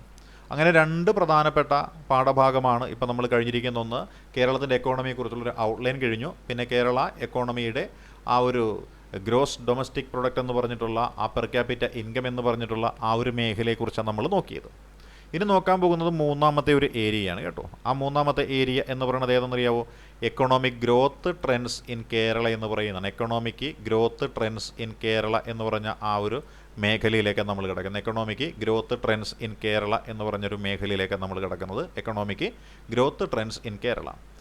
അപ്പോൾ നമ്മുടെ വളർച്ച ട്രെൻഡുകളാണ് നമ്മൾ കാണിക്കുന്നത്. വളർച്ചയുടെ ഒരു ട്രെൻഡാണ് നമ്മൾ കാണിക്കുന്നത്. അപ്പോൾ 2020-21 കാലയളവിൽ നമ്മുടെ കേരളത്തിൻ്റെ ഒരു വളർച്ചാ നിരക്ക് നോക്കി യഥാർത്ഥ GDP എന്ന് പറയുന്നത് എന്താണ്? ആ 12.01% എന്ന നിലയിലേക്ക് എന്താണ് വളർന്നു എന്ന രീതിയിലാണ് നമ്മൾ കാണിക്കുന്നത്. ഓർക്കുക, നമ്മുടെ പാൻഡമിക് കാലത്ത്, കോവിഡ് കാലത്ത് അത് -8.43 വരെ ചില സന്ദർഭങ്ങളിൽ 2021-22 കാലഘട്ടങ്ങളിൽ എന്ത് കാണിച്ചിട്ടുണ്ട്? നെഗറ്റീവ് കാണിച്ചിട്ടുണ്ട്. അതേപോലെ 2022-23 കാലഘട്ടങ്ങളിൽ നമ്മുടെ വളർച്ച എന്ന് പറയുന്നത് 6.6% അല്ലേ? 6.6% അല്ലേ? പക്ഷേ നാഷണൽ ആവറേജ് എന്ന് പറയുന്നത് എത്രയായിരുന്നു? ഒന്ന് -5.9 5.9 ദേശീയ ആവറേജ്. പക്ഷേ അതിനേക്കാൾ കൂടുതൽ ഇവിടെ കിട്ടി, നമുക്കിവിടെ കിട്ടിയെന്നാണ് പറയുന്നത്. 2023-24 6.52 വളർച്ച. നമ്മൾ പറയുന്ന പോലെ വളർച്ചയെ നമ്മൾ ഉദ്ദേശിക്കുന്നത്. ഇത്തവണ നമ്മൾ 100 രൂപ നമുക്കുണ്ടെങ്കിൽ ആ 100 രൂപ എന്ന് പറയുന്നത് ഒരു വർഷം നമ്മൾ ഓർക്കുന്നില്ല. പലിശ ഒരു 100 രൂപ ബാങ്കിൽ പലിശ ഇട്ട് കഴിഞ്ഞാൽ അടുത്ത വർഷം എത്ര കിട്ടണം നമുക്ക്? ആ 108 രൂപ 8% പലിശ കിട്ടണം. ചിലപ്പോൾ 112% പലിശ കിട്ടും. അതേപോലത്തെ ഒരു കണക്ക് തന്നെയാണ് ഈ പറയുന്നത്. GDP എത്ര ശതമാനം വർദ്ധിക്കണം? നമ്മുടെ കഴിഞ്ഞ തവണത്തെ നമുക്കുണ്ടായിരുന്നതിനേക്കാൾ കൂടുതൽ വളർച്ച നമ്മൾ നേടണം. അതായത് ഓരോ വർഷവും എന്ത് സംഭവിക്കണം?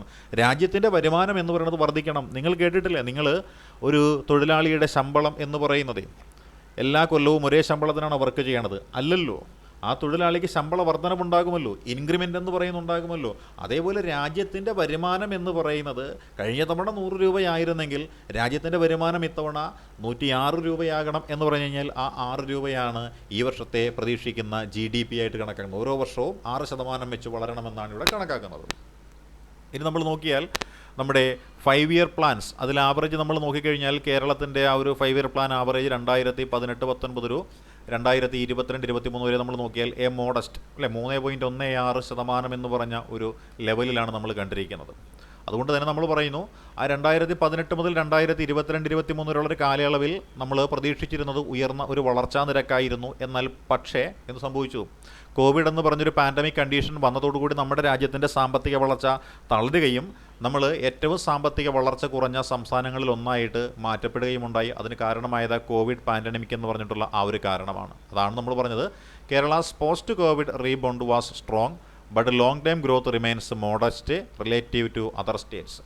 നമുക്ക് 2018 മുതൽ 2023 വരെയുള്ളൊരു കാലഘട്ടത്തിൽ നമ്മൾ ഒരു വളർച്ചാ നിരക്ക് ഉയർന്നതാണ് പ്രതീക്ഷിച്ചിരുന്നത്. പക്ഷേ 2020-22 കാലയളവിലുണ്ടായ കോവിഡുമായി ബന്ധപ്പെട്ടിട്ടുള്ള സാഹചര്യം നമ്മുടെ രാജ്യത്തിൻ്റെയും നമ്മുടെ സംസ്ഥാനത്തിൻ്റെയും സാമ്പത്തിക സ്ഥിതിയെ ഗുരുതരമായ രീതിയിൽ ബാധിക്കുകയും അത് വളർച്ചാ നിരക്ക് കുറയ്ക്കുകയും മറ്റ് സംസ്ഥാനങ്ങളുടെ പിന്നിൽ നമ്മളുടെ കേരളത്തെ കൊണ്ടുപോയി എത്തിക്കുകയും ചെയ്തു എന്നൊരവസ്ഥാവിശേഷം കൂടിയുണ്ട്.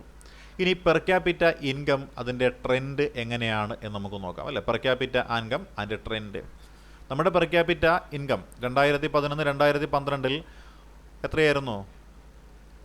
1,08,666 എന്ന നിലയിൽ നിന്നും ഇവിടെ നമ്മൾ എത്തിയിരിക്കുന്നത് എത്രയാണ്? 317,724 എന്ന് പറഞ്ഞിട്ടുള്ള ആ ഒരു റേഞ്ചിലേക്ക് നമ്മൾ എത്തിക്കഴിഞ്ഞിരിക്കുകയാണ്. അപ്പോൾ നമ്മുടെ പെർ ക്യാപിറ്റ എന്തായിരിക്കാം? GSDP gross state domestic product എന്നാണ്. ഗ്രോസ് സ്റ്റേറ്റ് ഡൊമസ്റ്റിക് പ്രൊഡക്റ്റ് അതിൻ്റെ പെർ ക്യാപിറ്റയാണ് നമ്മൾ എടുത്തിരിക്കുന്നത്. അതിപ്പോൾ 317,724 എന്ന് പറഞ്ഞിട്ടുള്ള ആ ഒരു റേഞ്ചിലേക്ക് നമ്മൾ എത്തിച്ചേർന്നിരിക്കുകയാണ്. ഇനി പെർ ക്യാപിറ്റ NS നെറ്റ് എത്രയാണെന്ന് നോക്കിയാലോ? നെറ്റ് നോക്കിയാൽ 2021 230, 2022 252, 2023 281 എന്ന ഒരു റേഞ്ചിലേക്ക് നമുക്ക് എത്താം. എല്ലാം ലക്ഷങ്ങളാണ് കേട്ടോ. ഞാൻ ഈ ആദ്യത്തെ ഫിഗർ മാത്രമേ പറയുന്നുള്ളൂ ഓർത്തിരിക്കാൻ വേണ്ടിയിട്ട്. ഇനി പെർ ക്യാപിറ്റ ഇൻകം അത് കോൺസ്റ്റൻ്റ് ആയിട്ട് എങ്ങനെയാണെന്ന് നോക്കിയാൽ 2022-23 1,66,938 ആയിരുന്നെങ്കിൽ 2023-24 1,76,072 എന്ന് പറഞ്ഞിട്ടുള്ള ഒരു നിലവാരത്തിലേക്ക് വരികയാണ്. അപ്പം പെർ ക്യാപിറ്റ ഇൻകത്തിൽ എന്താണ് ഒരു ഗ്രോത്ത് എന്ന് പറയുന്നത്, സ്ഥിരമായിട്ടുള്ള ഒരു ഗ്രോത്ത് ഇവിടെയുണ്ട്. ഇനി സംസ്ഥാനങ്ങൾ തമ്മിലുള്ളൊരു കമ്പാരിസൺ നമ്മൾ നോക്കിയാൽ, ഇൻ്റർ സ്റ്റേറ്റ് കമ്പാരിസൺ നമ്മൾ നോക്കിയാലോ, 2021-22 ആ ഒരു ഫിസ്ക്കൽ ഇയർ നമ്മൾ എടുത്തു കഴിഞ്ഞാൽ നമുക്ക് പറയാൻ പറ്റണം എന്താണ് പെർ ക്യാപിറ്റ ഇൻകം എന്ന് പറയുന്നത് 1,62,992 ആയിരുന്നു പെർ ക്യാപിറ്റ ഇൻകം. 1,62,992 ആയിരുന്നു per capita income, well above the national average of 1,07,670. അതായത് നമ്മുടെ കേരളത്തിൻ്റെ പെർ ക്യാപിറ്റ ഇൻകം എടുത്തു കഴിഞ്ഞാൽ ദേശീയ ശരാശരിക്ക് മുകളിലാണ് കേരളത്തിൻ്റെ പെർ ക്യാപിറ്റ ഇൻകം എന്നുള്ളതാണ് നമ്മൾ 2021 ഈ കണക്ക് വെച്ച് നമ്മളിപ്പോൾ നോക്കിയിരിക്കുന്നത്.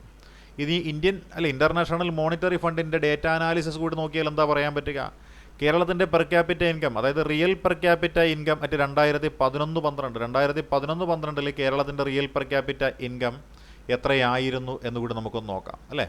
അതായത് അതിൻ്റെ വളർച്ചാ നിരക്ക് എങ്ങനെയായിരുന്നു എന്നുകൂടി നമ്മൾ നോക്കാം അല്ലേ. കേരളത്തിൻ്റെ പെർ ക്യാപിറ്റ ഇൻകം നമ്മൾ നോക്കിയാൽ എങ്ങനെയാണ് കണക്കാക്കാൻ സാധിക്കുന്നത്?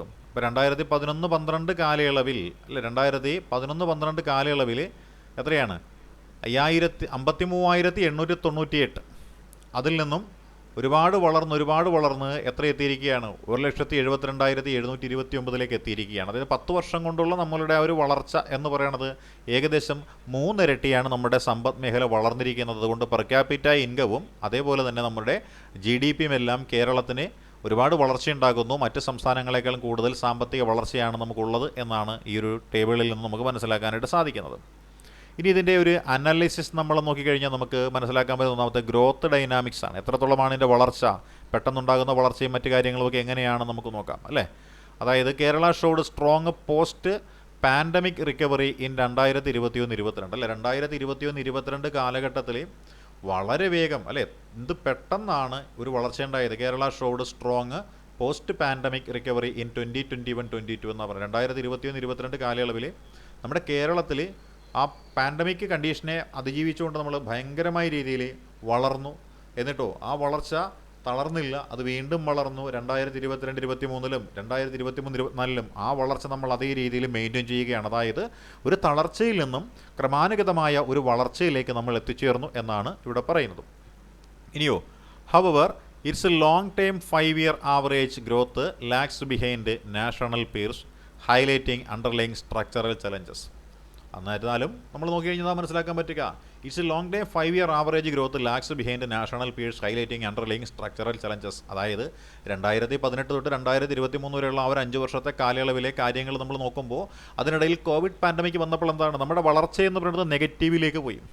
പിന്നെയോ 2 വർഷം നമ്മൾ നെഗറ്റീവിലേക്ക് പോയി, 3 വർഷം നമ്മൾ പോസിറ്റീവിൽ നിന്നു. അപ്പോൾ ആ നെഗറ്റീവും പോസിറ്റീവും കൂടി ടാലി ചെയ്തെടുക്കുമ്പോൾ എന്താ സംഭവിക്കുക, മൈനസ് മാറ്റിക്കഴിയുമ്പോൾ നമ്മൾ എത്രത്തോളം വളർച്ച ഉണ്ടാക്കിയാലും ആ വളർച്ചയിൽ നിന്നാണ് നമ്മൾ ഈ മൈനസ് മാറ്റുന്നത്. അതുകൊണ്ട് തന്നെ നമുക്ക് വലിയ വളർച്ച ആ ഒരു കാലഘട്ടത്തിൽ ഉണ്ടായില്ല എന്ന സത്യസന്ധമായ ഒരു നിഗമനത്തിൽ നമുക്ക് എത്തുവാനായിട്ട് സാധിക്കുന്നതാണ്. ഇനിയോ പെർ ക്യാപിറ്റ ഇൻകം ട്രാജക്ടറി എന്ന് പറഞ്ഞിട്ടുള്ള അതിലേക്ക് നമുക്കൊന്ന് നോക്കാം അല്ലേ. പെർ ക്യാപിറ്റ ഇൻകം ട്രാജക്ടറിയിലേക്ക് വന്നു കഴിഞ്ഞാൽ എന്താ കാണിക്കാൻ പറ്റുക, നമുക്ക് തുടർച്ചയായിട്ട് നമ്മുടെ പെർ ക്യാപിറ്റ ഇൻകം എന്ന് പറയുന്നത് എന്താണ്, വളർന്നുകൊണ്ടിരിക്കുകയാണ് അല്ലേ. GSDP ആൻഡ് NSDP എന്ന് പറയുന്നത് എന്താണ്, പതുക്കെ വളർന്നുകൊണ്ടിരിക്കുകയാണ്. വരുമാനത്തിൽ വളർച്ച ഇങ്ങനെ കാണിച്ചുകൊണ്ടിരിക്കുകയാണ്. അത് കേരളത്തിൻ്റെ ആ ഉന്നതമായ ഉയർന്ന ജീവിത നിലവാരത്തിൻ്റെ സാധ്യതകളെക്കുറിച്ചും മറ്റുമൊക്കെയാണ് ഇവിടെ ചൂണ്ടിക്കാണിക്കുന്നത്. അപ്പോൾ കേരളം എന്ന സംസ്ഥാനം ഇങ്ങനെ സാമ്പത്തികമായിട്ട് അഭിവൃദ്ധി പ്രാപിക്കാൻ കാര്യം മറ്റൊന്നുമല്ല, നമ്മുടെ കേരളത്തിലെ ജീവിത നിലവാരം വളർന്നതുകൊണ്ട് ആ ജീവിത നിലവാരത്തിന് താഴേക്ക് പോകുവാൻ നമ്മുടെ ജനങ്ങൾക്ക് സാധിക്കാത്തത് കൊണ്ട് ഉയർന്ന രീതിയിൽ എന്ത് ചെയ്യുന്നു, അവർ ചെലവിടുന്നു. ആ ചെലവ് എന്ന് പറയുന്നത് എന്താണ്, അതൊരു വരവ് തന്നെയാണ്, സർക്കാരിൻ്റെ വരവ് അല്ലെങ്കിൽ മറ്റ് മേഖലകളുടെ വരവ്. അങ്ങനെ പണം എന്ന് പറയുന്ന ഇങ്ങനെ കിടന്ന് കറങ്ങി നമ്മുടെ ഈ സാമ്പത്തിക മേഖല എന്ത് ചെയ്യുന്നു, അഭിവൃദ്ധിപ്പെടുത്തുകയാണ്. ഇപ്പോൾ growth in constant price per capita income points real gains in purchasing power, അതാണ് ഇവിടെ കാണിക്കുന്നത്. അപ്പോൾ നമുക്ക് പെർ ക്യാപിറ്റ ഇൻകം ആളോഹരി വരുമാനം കൂടുതലുള്ളത് കൊണ്ട് എന്താണ് നമുക്ക് കൂടുതൽ കാര്യങ്ങൾ വാങ്ങിച്ച് പ്രയോഗിക്കുവാനായിട്ട് സാധിക്കുന്നു. ഇപ്പോൾ 1000 രൂപ വരുമാനമുള്ളവന് 900 രൂപ വരെയുള്ള കാര്യങ്ങൾ പർച്ചേസ് ചെയ്യാൻ ഒരു മടിയും കാണില്ല. എന്നാൽ 1000 രൂപ വരുമാനമുള്ളവൻ 5000 രൂപ വിലയുള്ള സാധനം പർച്ചേസ് ചെയ്യുമ്പോൾ എന്ത് ചെയ്യുന്നു? ഒന്ന് മടിക്കുന്നു. അപ്പോൾ ആ മടിയെന്ന് പറയുന്നത് ഇവിടെയില്ല. കാര്യം നമുക്ക് പെർ ക്യാപിറ്റ ഇൻകം കൂടുതലാണ്, നമുക്ക് കൂടുതൽ പർച്ചേസ് ചെയ്യാനായിട്ടുള്ള ഒരു പവറുമുണ്ട്. ആ പർച്ചേസിങ് പവർ എന്ന് പറയുന്നത് നമ്മുടെ എക്കോണമിയെ വലിയ രീതിയിൽ എന്ത് ചെയ്യുന്നു? സപ്പോർട്ട് ചെയ്യുന്നു, നിലനിർത്തുന്നു എന്ന ഒരു കാര്യത്തിലേക്ക് നമുക്കിവിടെ വരാനായിട്ട് സാധിക്കും. ഇനി കുറച്ച് സ്ട്രക്ചറൽ ഇംപ്ലിക്കേഷൻസ് ഉണ്ട്. അതെന്താണ് എന്ന് നമുക്കൊന്ന് നോക്കാം. അല്ലെ, സ്ട്രക്ചറൽ ഇംപ്ലിക്കേഷൻസ് എന്ന് പറയുന്ന കാര്യം എന്താണ്? Kerala's service oriented economy boosted by remittances and human development initiative support higher per capita income. അപ്പോൾ നമ്മുടെ ഉയർന്ന പ്രതിശീർഷ വരുമാനത്തെ അല്ലെങ്കിൽ ആളോഹരി വരുമാനത്തെ എന്തൊക്കെയാണ് സ്വാധീനിക്കണം ചോദിച്ചാൽ നമ്മളുടെ എക്കോണമി എങ്ങനെയുള്ളതാണ്? ഒരു സർവീസ് ഓറിയൻറ്റഡ് ആയിട്ടുള്ള എക്കോണമിയാണ്. പിന്നെയോ വിദേശത്തു നിന്ന് നമുക്ക് എന്ത് ചെയ്യുന്നുണ്ട്? വിദേശത്ത് പോയിട്ടുള്ള ആൾക്കാർ നാട്ടിലേക്ക് ഒരുപാട് പണം അയക്കുന്നുണ്ട്. Boosted by remittances and human development initiatives. അപ്പോൾ ഹ്യൂമൻ ഡെവലപ്മെൻറ്റ് ഇനിഷ്യേറ്റീവ്സ് എന്ന് പറയുന്നത് നമ്മുടെ വിദ്യാഭ്യാസ മേഖലയും ആരോഗ്യ മേഖലയും ഒക്കെ അടങ്ങുന്ന മേഖലയാണ്. അപ്പോൾ Kerala's service oriented economy boosted by remittances and human development initiatives supports higher per capita income. അല്ലെ, ഉന്നതമായ ആ ഒരു പെർ ക്യാപിറ്റ ഇൻകം നമുക്ക് ഇവിടെ ലഭിക്കുന്നതിന് കാരണമാകുന്നത് നമ്മുടെ കേരളത്തിൻ്റെ എക്കോണമി ഒരു സർവീസ് എക്കോണമി ആയതുകൊണ്ടും നമ്മൾ ഈ പറയുന്ന വിദേശത്തു നിന്നുള്ള വരുമാനം നമുക്ക് വരുന്നതുകൊണ്ടും നമ്മുടെ നാട്ടിൽ ഈ പറയുന്ന ആ ഒരു ഹ്യൂമൻ ഡെവലപ്മെൻറ്റ് എന്ന് പറയുന്നത് വളരെ ഉയർന്നു നിൽക്കുന്നതും കൊണ്ടുമാണെന്ന് നമുക്ക് മനസ്സിലാക്കാനായിട്ട് സാധിക്കും. അല്ലേ, എന്നിരുന്നാലും എന്താണ്? Long growth rates indicates continued dependency on these non productive sectors and vulnerability to external shocks എന്നാണ് പറയുന്നത്. നമ്മളിപ്പോൾ നമ്മുടെ തനതായ കാര്യങ്ങളൊന്നും തന്നെ നമ്മൾ വികസിപ്പിക്കാതിരുന്നു കഴിഞ്ഞാൽ നമുക്ക് എപ്പോഴെങ്കിലും ഒരു ഷോക്ക് വന്നു കഴിഞ്ഞാൽ നമ്മുടെ എക്കോണമി എന്ന് പറയുന്നത് തകർന്നടിഞ്ഞു പോകുമെന്നാണ് പറയുന്നത്. മൊത്തം വിദേശ രാജ്യങ്ങളിൽ ഗൾഫ് മണിയെ മാത്രം നമ്മൾ ആശ്രയിച്ച് നിന്ന് കഴിഞ്ഞാൽ, ഗൾഫ് രാജ്യത്തൊരു യുദ്ധം വന്നു കഴിഞ്ഞാൽ അവിടെയുള്ള മലയാളീസ് ഇങ്ങോട്ട് തിരിച്ചു പോരേണ്ട സാഹചര്യം ഉണ്ടായിക്കഴിഞ്ഞാൽ നമ്മുടെ വിദേശ വരുമാനം എന്ന് പറയുന്നത് നിലച്ചു പോകും. ഇപ്പോൾ നമ്മൾ കൂടുതലും IT ബേസ്ഡ് ടൂറിസം ബേസ്ഡ് ആയിട്ടുള്ള കാര്യങ്ങളാണ് ചെയ്തുകൊണ്ടിരിക്കുന്നത്. നമ്മുടെ ഇവിടെ ഒരു പ്രകൃതിക്ഷോഭമുണ്ടായി, ടൂറിസവുമായി ബന്ധപ്പെട്ടിട്ടുള്ള പ്രകൃതിരമ്യമായ സാധനങ്ങളെല്ലാം തകർന്നു കഴിഞ്ഞാലും സംഭവിക്കും, ആ വരുമാനം നിലയ്ക്കും. അപ്പോൾ നമ്മൾ എന്ത് ചെയ്യണം? നമുക്ക് മറ്റ് മേഖലകൾ കൂടി എന്ത് ചെയ്യേണ്ടതായിട്ട് വരും? ഡെവലപ്പ് ചെയ്തെടുത്ത് നമ്മുടെ വരുമാനം എന്ന് പറയുന്നത് വർദ്ധിപ്പിക്കേണ്ടി വരുന്നു എന്നുള്ളതാണ് ഇവിടെ നമ്മൾ മനസ്സിലാക്കേണ്ടത് മറ്റൊരു പ്രധാനപ്പെട്ട സംഗതി എന്ന് പറയുന്നത്. ഇനി ഇതിൻ്റെ പ്രസക്തി എന്താണ്? പ്രസക്തി എന്ന് നമുക്ക് നോക്കാം. അല്ലേ, പ്രസക്തി എന്താണ്? സ്റ്റൈലൈസ്ഡ് ഫാക്ട്സ് എന്ന് പറഞ്ഞ കാര്യമുണ്ട്. എന്താണ്? Kerala achieves relatively low economic growth. It sustains high per capita income and social indicators a hallmark of Kerala model. അതാണ് കേരള മോഡൽ എന്ന് പറയുന്നത്. അപ്പോൾ കേരളത്തിന് ഒരുപാട് ഉയർന്ന സാമ്പത്തിക വളർച്ചയൊന്നുമില്ല. അതാണ് നമ്മൾ പറയുന്നത് Kerala achieves relatively low economic growth. വളരെ കുറഞ്ഞ സാമ്പത്തിക വളർച്ചയാണ് കേരളത്തിനുള്ളത്. It sustains high per capita income, അല്ലെ, high per capita income and social indicators. പക്ഷേ എന്നാലും ഈ പറയുന്ന വലിയ സാമ്പത്തിക വളർച്ചയില്ലെങ്കിലും ഉന്നതമായ വളർച്ച കാണിക്കുന്നത് എവിടെയാണ് കാണിക്കുന്നത്? സോഷ്യൽ ഇൻഡിക്കേറ്റേഴ്സ്, അല്ലേ, ക്യാപിറ്റ ഇൻകം, പെർ ക്യാപിറ്റ ഇൻകത്തിലും സോഷ്യൽ ഇൻഡിക്കേറ്റേഴ്സിലുമൊക്കെ സാമൂഹ്യപരമായിട്ടുള്ള കാര്യങ്ങളിലൊക്കെ ഉയർന്ന വളർച്ചാ നിരക്ക് കാണിക്കുന്നുണ്ട് ഈ പറയുന്ന കേരള മോഡൽ എന്നാണ് പറയുന്നത്. പിന്നെയോ അടുത്ത പാൻഡമിക് റിക്കവറി. പാൻഡമിക് നമുക്കറിയാം കോവിഡ് കാലമാണ്, അല്ലേ, demonstrates resilience and effective policy response but structural reforms R necessary four sustainable growth. അപ്പോൾ നമ്മൾ ഈ കോവിഡ് പാൻഡമിക്കിനെ നമ്മൾ അതിജീവിച്ചു. പക്ഷേ നമ്മൾ അതിജീവിച്ചെങ്കിലും നമ്മൾക്ക് ചില കാര്യങ്ങളത് ബോധ്യപ്പെടുത്തി തന്നു. നമ്മളെന്താണ്? ഒരു ആശ്രിത സംസ്ഥാനമാണ്, ഡിപ്പെൻഡൻ്റ് ആണ്. നമുക്ക് സ്വയം പര്യാപ്തത എന്ന് പറയുന്നത് പല മേഖലകളിലും ഇല്ല. അപ്പോൾ നമുക്ക് ആ സ്വയം പര്യാപ്തത കൈവരിക്കുവാനായിട്ടുള്ള സുസ്ഥിരമായിട്ടുള്ളൊരു വളർച്ച കൈവരിക്കുന്ന പോളിസികളെക്കുറിച്ചൊക്കെ എന്ത് ചെയ്യേണ്ടി വരുന്നു? നമ്മൾ ആലോചിക്കേണ്ടി വരുന്നു എന്ന് ഈ പാൻഡമിക് റിക്കവറി എന്ന് പറയുന്നത് നമ്മൾ ബോധ്യപ്പെടുത്തിയിട്ടുണ്ട്. ഇനി പോളിസി ചലഞ്ചസ് എന്ന് പറഞ്ഞിട്ടുള്ളൊരു മേഖലയുണ്ട്. പോളിസി ചലഞ്ചസ് എന്താണ്? പോളിസി ചലഞ്ചസ് എന്താ സംഭവിക്കുന്നത്? അല്ലേ, highlight need for diversification, boosting manufacturing, MSME sector innovation and reducing over dependence on service and remittance എന്നാണ് പറയുന്നത്. അപ്പോൾ പോളിസി ചലഞ്ചസ് നമ്മൾ ആവിഷ്കരിക്കുന്ന നയങ്ങളിൽ ഉണ്ടാകുന്ന മാറ്റമാണത്. അല്ലേ, policy challenges highlight need for diversification, boosting manufacture, MSME sector innovation and reducing over dependence on service and remittances. നമ്മുടെ ഈ വിദേശത്തു നിന്ന് വരുന്ന പണത്തെയും അതേപോലെ ഈ സർവീസ് മേഖലയും അമിതമായിട്ട് ആശ്രയിക്കാതെ ആ മേഖലയിൽ നിന്നുള്ള ആശ്രയത്വം കുറച്ചുകൊണ്ട് നമുക്ക് എന്ത് വേണം? ഒരു ഡൈവേഴ്സിഫിക്കേഷൻ ഇവിടെ വേണം. നമ്മുടെ നിർമ്മാണ മേഖല, മാനുഫാക്ചറിംഗ് രംഗത്തെയും medium, small and micro enterprise സെക്ടറിനെയും നമ്മുടെ നൂതനമായ കണ്ടുപിടുത്തങ്ങളെയും ടെക്നോളജിയും എല്ലാം ഡെവലപ്പ് ചെയ്തുകൊണ്ട് ഉള്ള ഒരു പുതിയ പോളിസി നമ്മളിവിടെ അഡാപ്റ്റ് ചെയ്യണമെന്നുള്ളതാണ് ഇവിടെ പറയുന്നത്. ഇനിയോ കമ്പാരിറ്റീവ് ലെൻസ്, അല്ലേ, കമ്പാരിറ്റീവ് ലെൻസിലേക്ക് നമ്മൾ നോക്കിയാൽ എന്താ മനസ്സിലാക്കാൻ സാധിക്കുക? Worth contrasting Kerala with high growth states like Gujarat our Tamil Nadu as well as low growth but high per capita spending efficacy states. അപ്പോൾ നമ്മൾ നോക്കിയാൽ നമ്മൾ എന്ത് ചെയ്യണം, ഒന്ന് കമ്പാരിറ്റീവ് ചെയ്യണം. നമ്മൾ വേറെ ചില സംസ്ഥാനങ്ങളെ എടുത്തു വച്ചിട്ട് നമ്മുടെ കണ്ണുകൊണ്ട് ആ സംസ്ഥാനങ്ങളെയും നമ്മുടെ കണ്ണുകൊണ്ട് നമ്മുടെ സംസ്ഥാനത്തെയും എന്ത് ചെയ്യണം, ഒന്ന് കമ്പാരിസൺ നടത്തണം അല്ലേ. Worth contrasting Kerala with high growth states like Gujarat or Tamil Nadu as well as low growth but high per capita spending efficacy states. അപ്പോൾ നമ്മൾ നോക്കിയാൽ നമുക്ക് മനസ്സിലാക്കാൻ ഒരു കാര്യം എന്താണ്, നമ്മുടെ ഒരു വർത്ത് നമ്മൾ കേരളവുമായി അല്ലേ, നമ്മൾ ഹൈ ഗ്രോത്ത് സ്റ്റേറ്റ്സിലേക്ക് ഗുജറാത്തും തമിഴ്നാടും as well as low growth but high per capita spending efficacy states എന്നാണ് പറയുന്നത്. അപ്പോൾ നമ്മൾ നോക്കിയാൽ ഹൈ ഗ്രോത്ത് ഉണ്ട് ഏതൊക്കെ സംസ്ഥാനങ്ങൾക്ക്, ഗുജറാത്ത് തമിഴ്നാട് മുതലായ സംസ്ഥാനങ്ങൾക്കൊക്കെ എന്തുണ്ട്, നല്ല വളർച്ചയാണല്ലോ, സാമ്പത്തികപരമായിട്ട് നല്ല വളർച്ചയുണ്ട് അല്ലേ. പക്ഷേ നമ്മൾ നോക്കിയാൽ അവരുടെ അത്രയും വളർച്ചയൊന്നുമില്ലെങ്കിലും നമുക്ക് എന്തുണ്ട്, നമ്മൾ സ്പെൻഡിങ് എഫിക്കസി എന്ന് പറയുന്നത് നമുക്ക് വളരെ കൂടുതലാണെന്നാണ് പറയണത്. അതായത് Gujarat and Tamil Nadu as well as low growth but high per capita spending efficacy states എന്നാണ് പറയുന്നത്. ഉയർന്ന ചെലവ് എന്ന് പറയുന്നത് നമുക്കുണ്ട്, നമ്മുടെ പർച്ചേസിംഗ് പവർ പാരിറ്റി എന്ന് പറയുന്നത് കൂടുതലാണ്. ഗുജറാത്തിനെയോ തമിഴ്നാടിനെയോ പോലെയുള്ള സാമ്പത്തിക വളർച്ച നമുക്ക് കൈവരിക്കുവാൻ സാധിച്ചില്ലെങ്കിലും അവരെക്കാളൊക്കെ ഒരുപാട് സ്പെൻഡിങ് ഹാബിറ്റും സ്പെൻഡിങ് നേച്ചറും കൂടുതലുള്ള ഒരു സംസ്ഥാനമാണ് നമ്മുടെ കേരളം എന്ന് നമുക്ക് പറയാനായിട്ട് സാധിക്കും. അപ്പോൾ നമ്മുടെ കേരള എക്കോണമിയുമായി ബന്ധപ്പെട്ടിട്ടുള്ള പ്രധാനപ്പെട്ട 3 ടോപ്പിക്കുകൾ നമ്മളിപ്പോൾ ഇവിടെ കവർ ചെയ്തിട്ടുണ്ട്. ഏതൊക്കെയാണ് 3 ടോപ്പിക്കുകൾ എന്ന് ഒന്നുകൂടി ഒന്ന് ഉറപ്പിച്ച് നോക്കാം. ആദ്യം നോക്കിയത് കേരള എക്കോണമിയെക്കുറിച്ചാണ് നമ്മൾ നോക്കി അല്ലേ. കേരള എക്കോണമിയാണ് നമ്മൾ ആദ്യം നോക്കിയ ടോപ്പിക്ക്, നമുക്ക് മനസ്സിലായിട്ടുണ്ട് കേരള എക്കോണമിയാണ്. അതിനുശേഷം നമ്മൾ രണ്ടാമത് നോക്കിയ ടോപ്പിക് എന്ന് പറയാൻ നേരത്ത് എന്തായിരുന്നു, ആ രണ്ടാമത് നോക്കിയ ടോപ്പിക്കിൻ്റെ പേരായിരുന്നു ഏത്, കേരളത്തിൻ്റെ ഗ്രോസ് അല്ലേ, സ്റ്റേറ്റ് ഡൊമസ്റ്റിക് പ്രൊഡക്റ്റ് എന്ന് പറയുന്നത് അല്ലേ. State domestic product per capita income എന്ന് പറയുന്ന സംവിധാനമായിരുന്നു നമ്മുടെ രണ്ടാമത്തെ ടോപ്പിക് എന്ന് പറയുന്നത്. അതായിരുന്നു പെർ ക്യാപിറ്റ ഇൻകം എന്ന് പറയുന്നതായിരുന്നു രണ്ടാമത്തെ ടോപ്പിക് എന്ന് പറയുന്നത്. മൂന്നാമത് നമ്മൾ നോക്കിയ ടോപ്പിക് എന്തായിരുന്നു, എക്കണോമിക് ഗ്രോത്ത് ട്രെൻഡ്സ് എന്ന് പറഞ്ഞിട്ടുള്ള ഒരു മേഖലയാണ് നമ്മൾ മൂന്നാമത്തെ ടോപ്പിക്കായിട്ട് നോക്കിയത്. ബാക്കി നമുക്ക് നാളത്തെ ക്ലാസ്സിൽ നോക്കാം കേട്ടോ. Okay, thank you.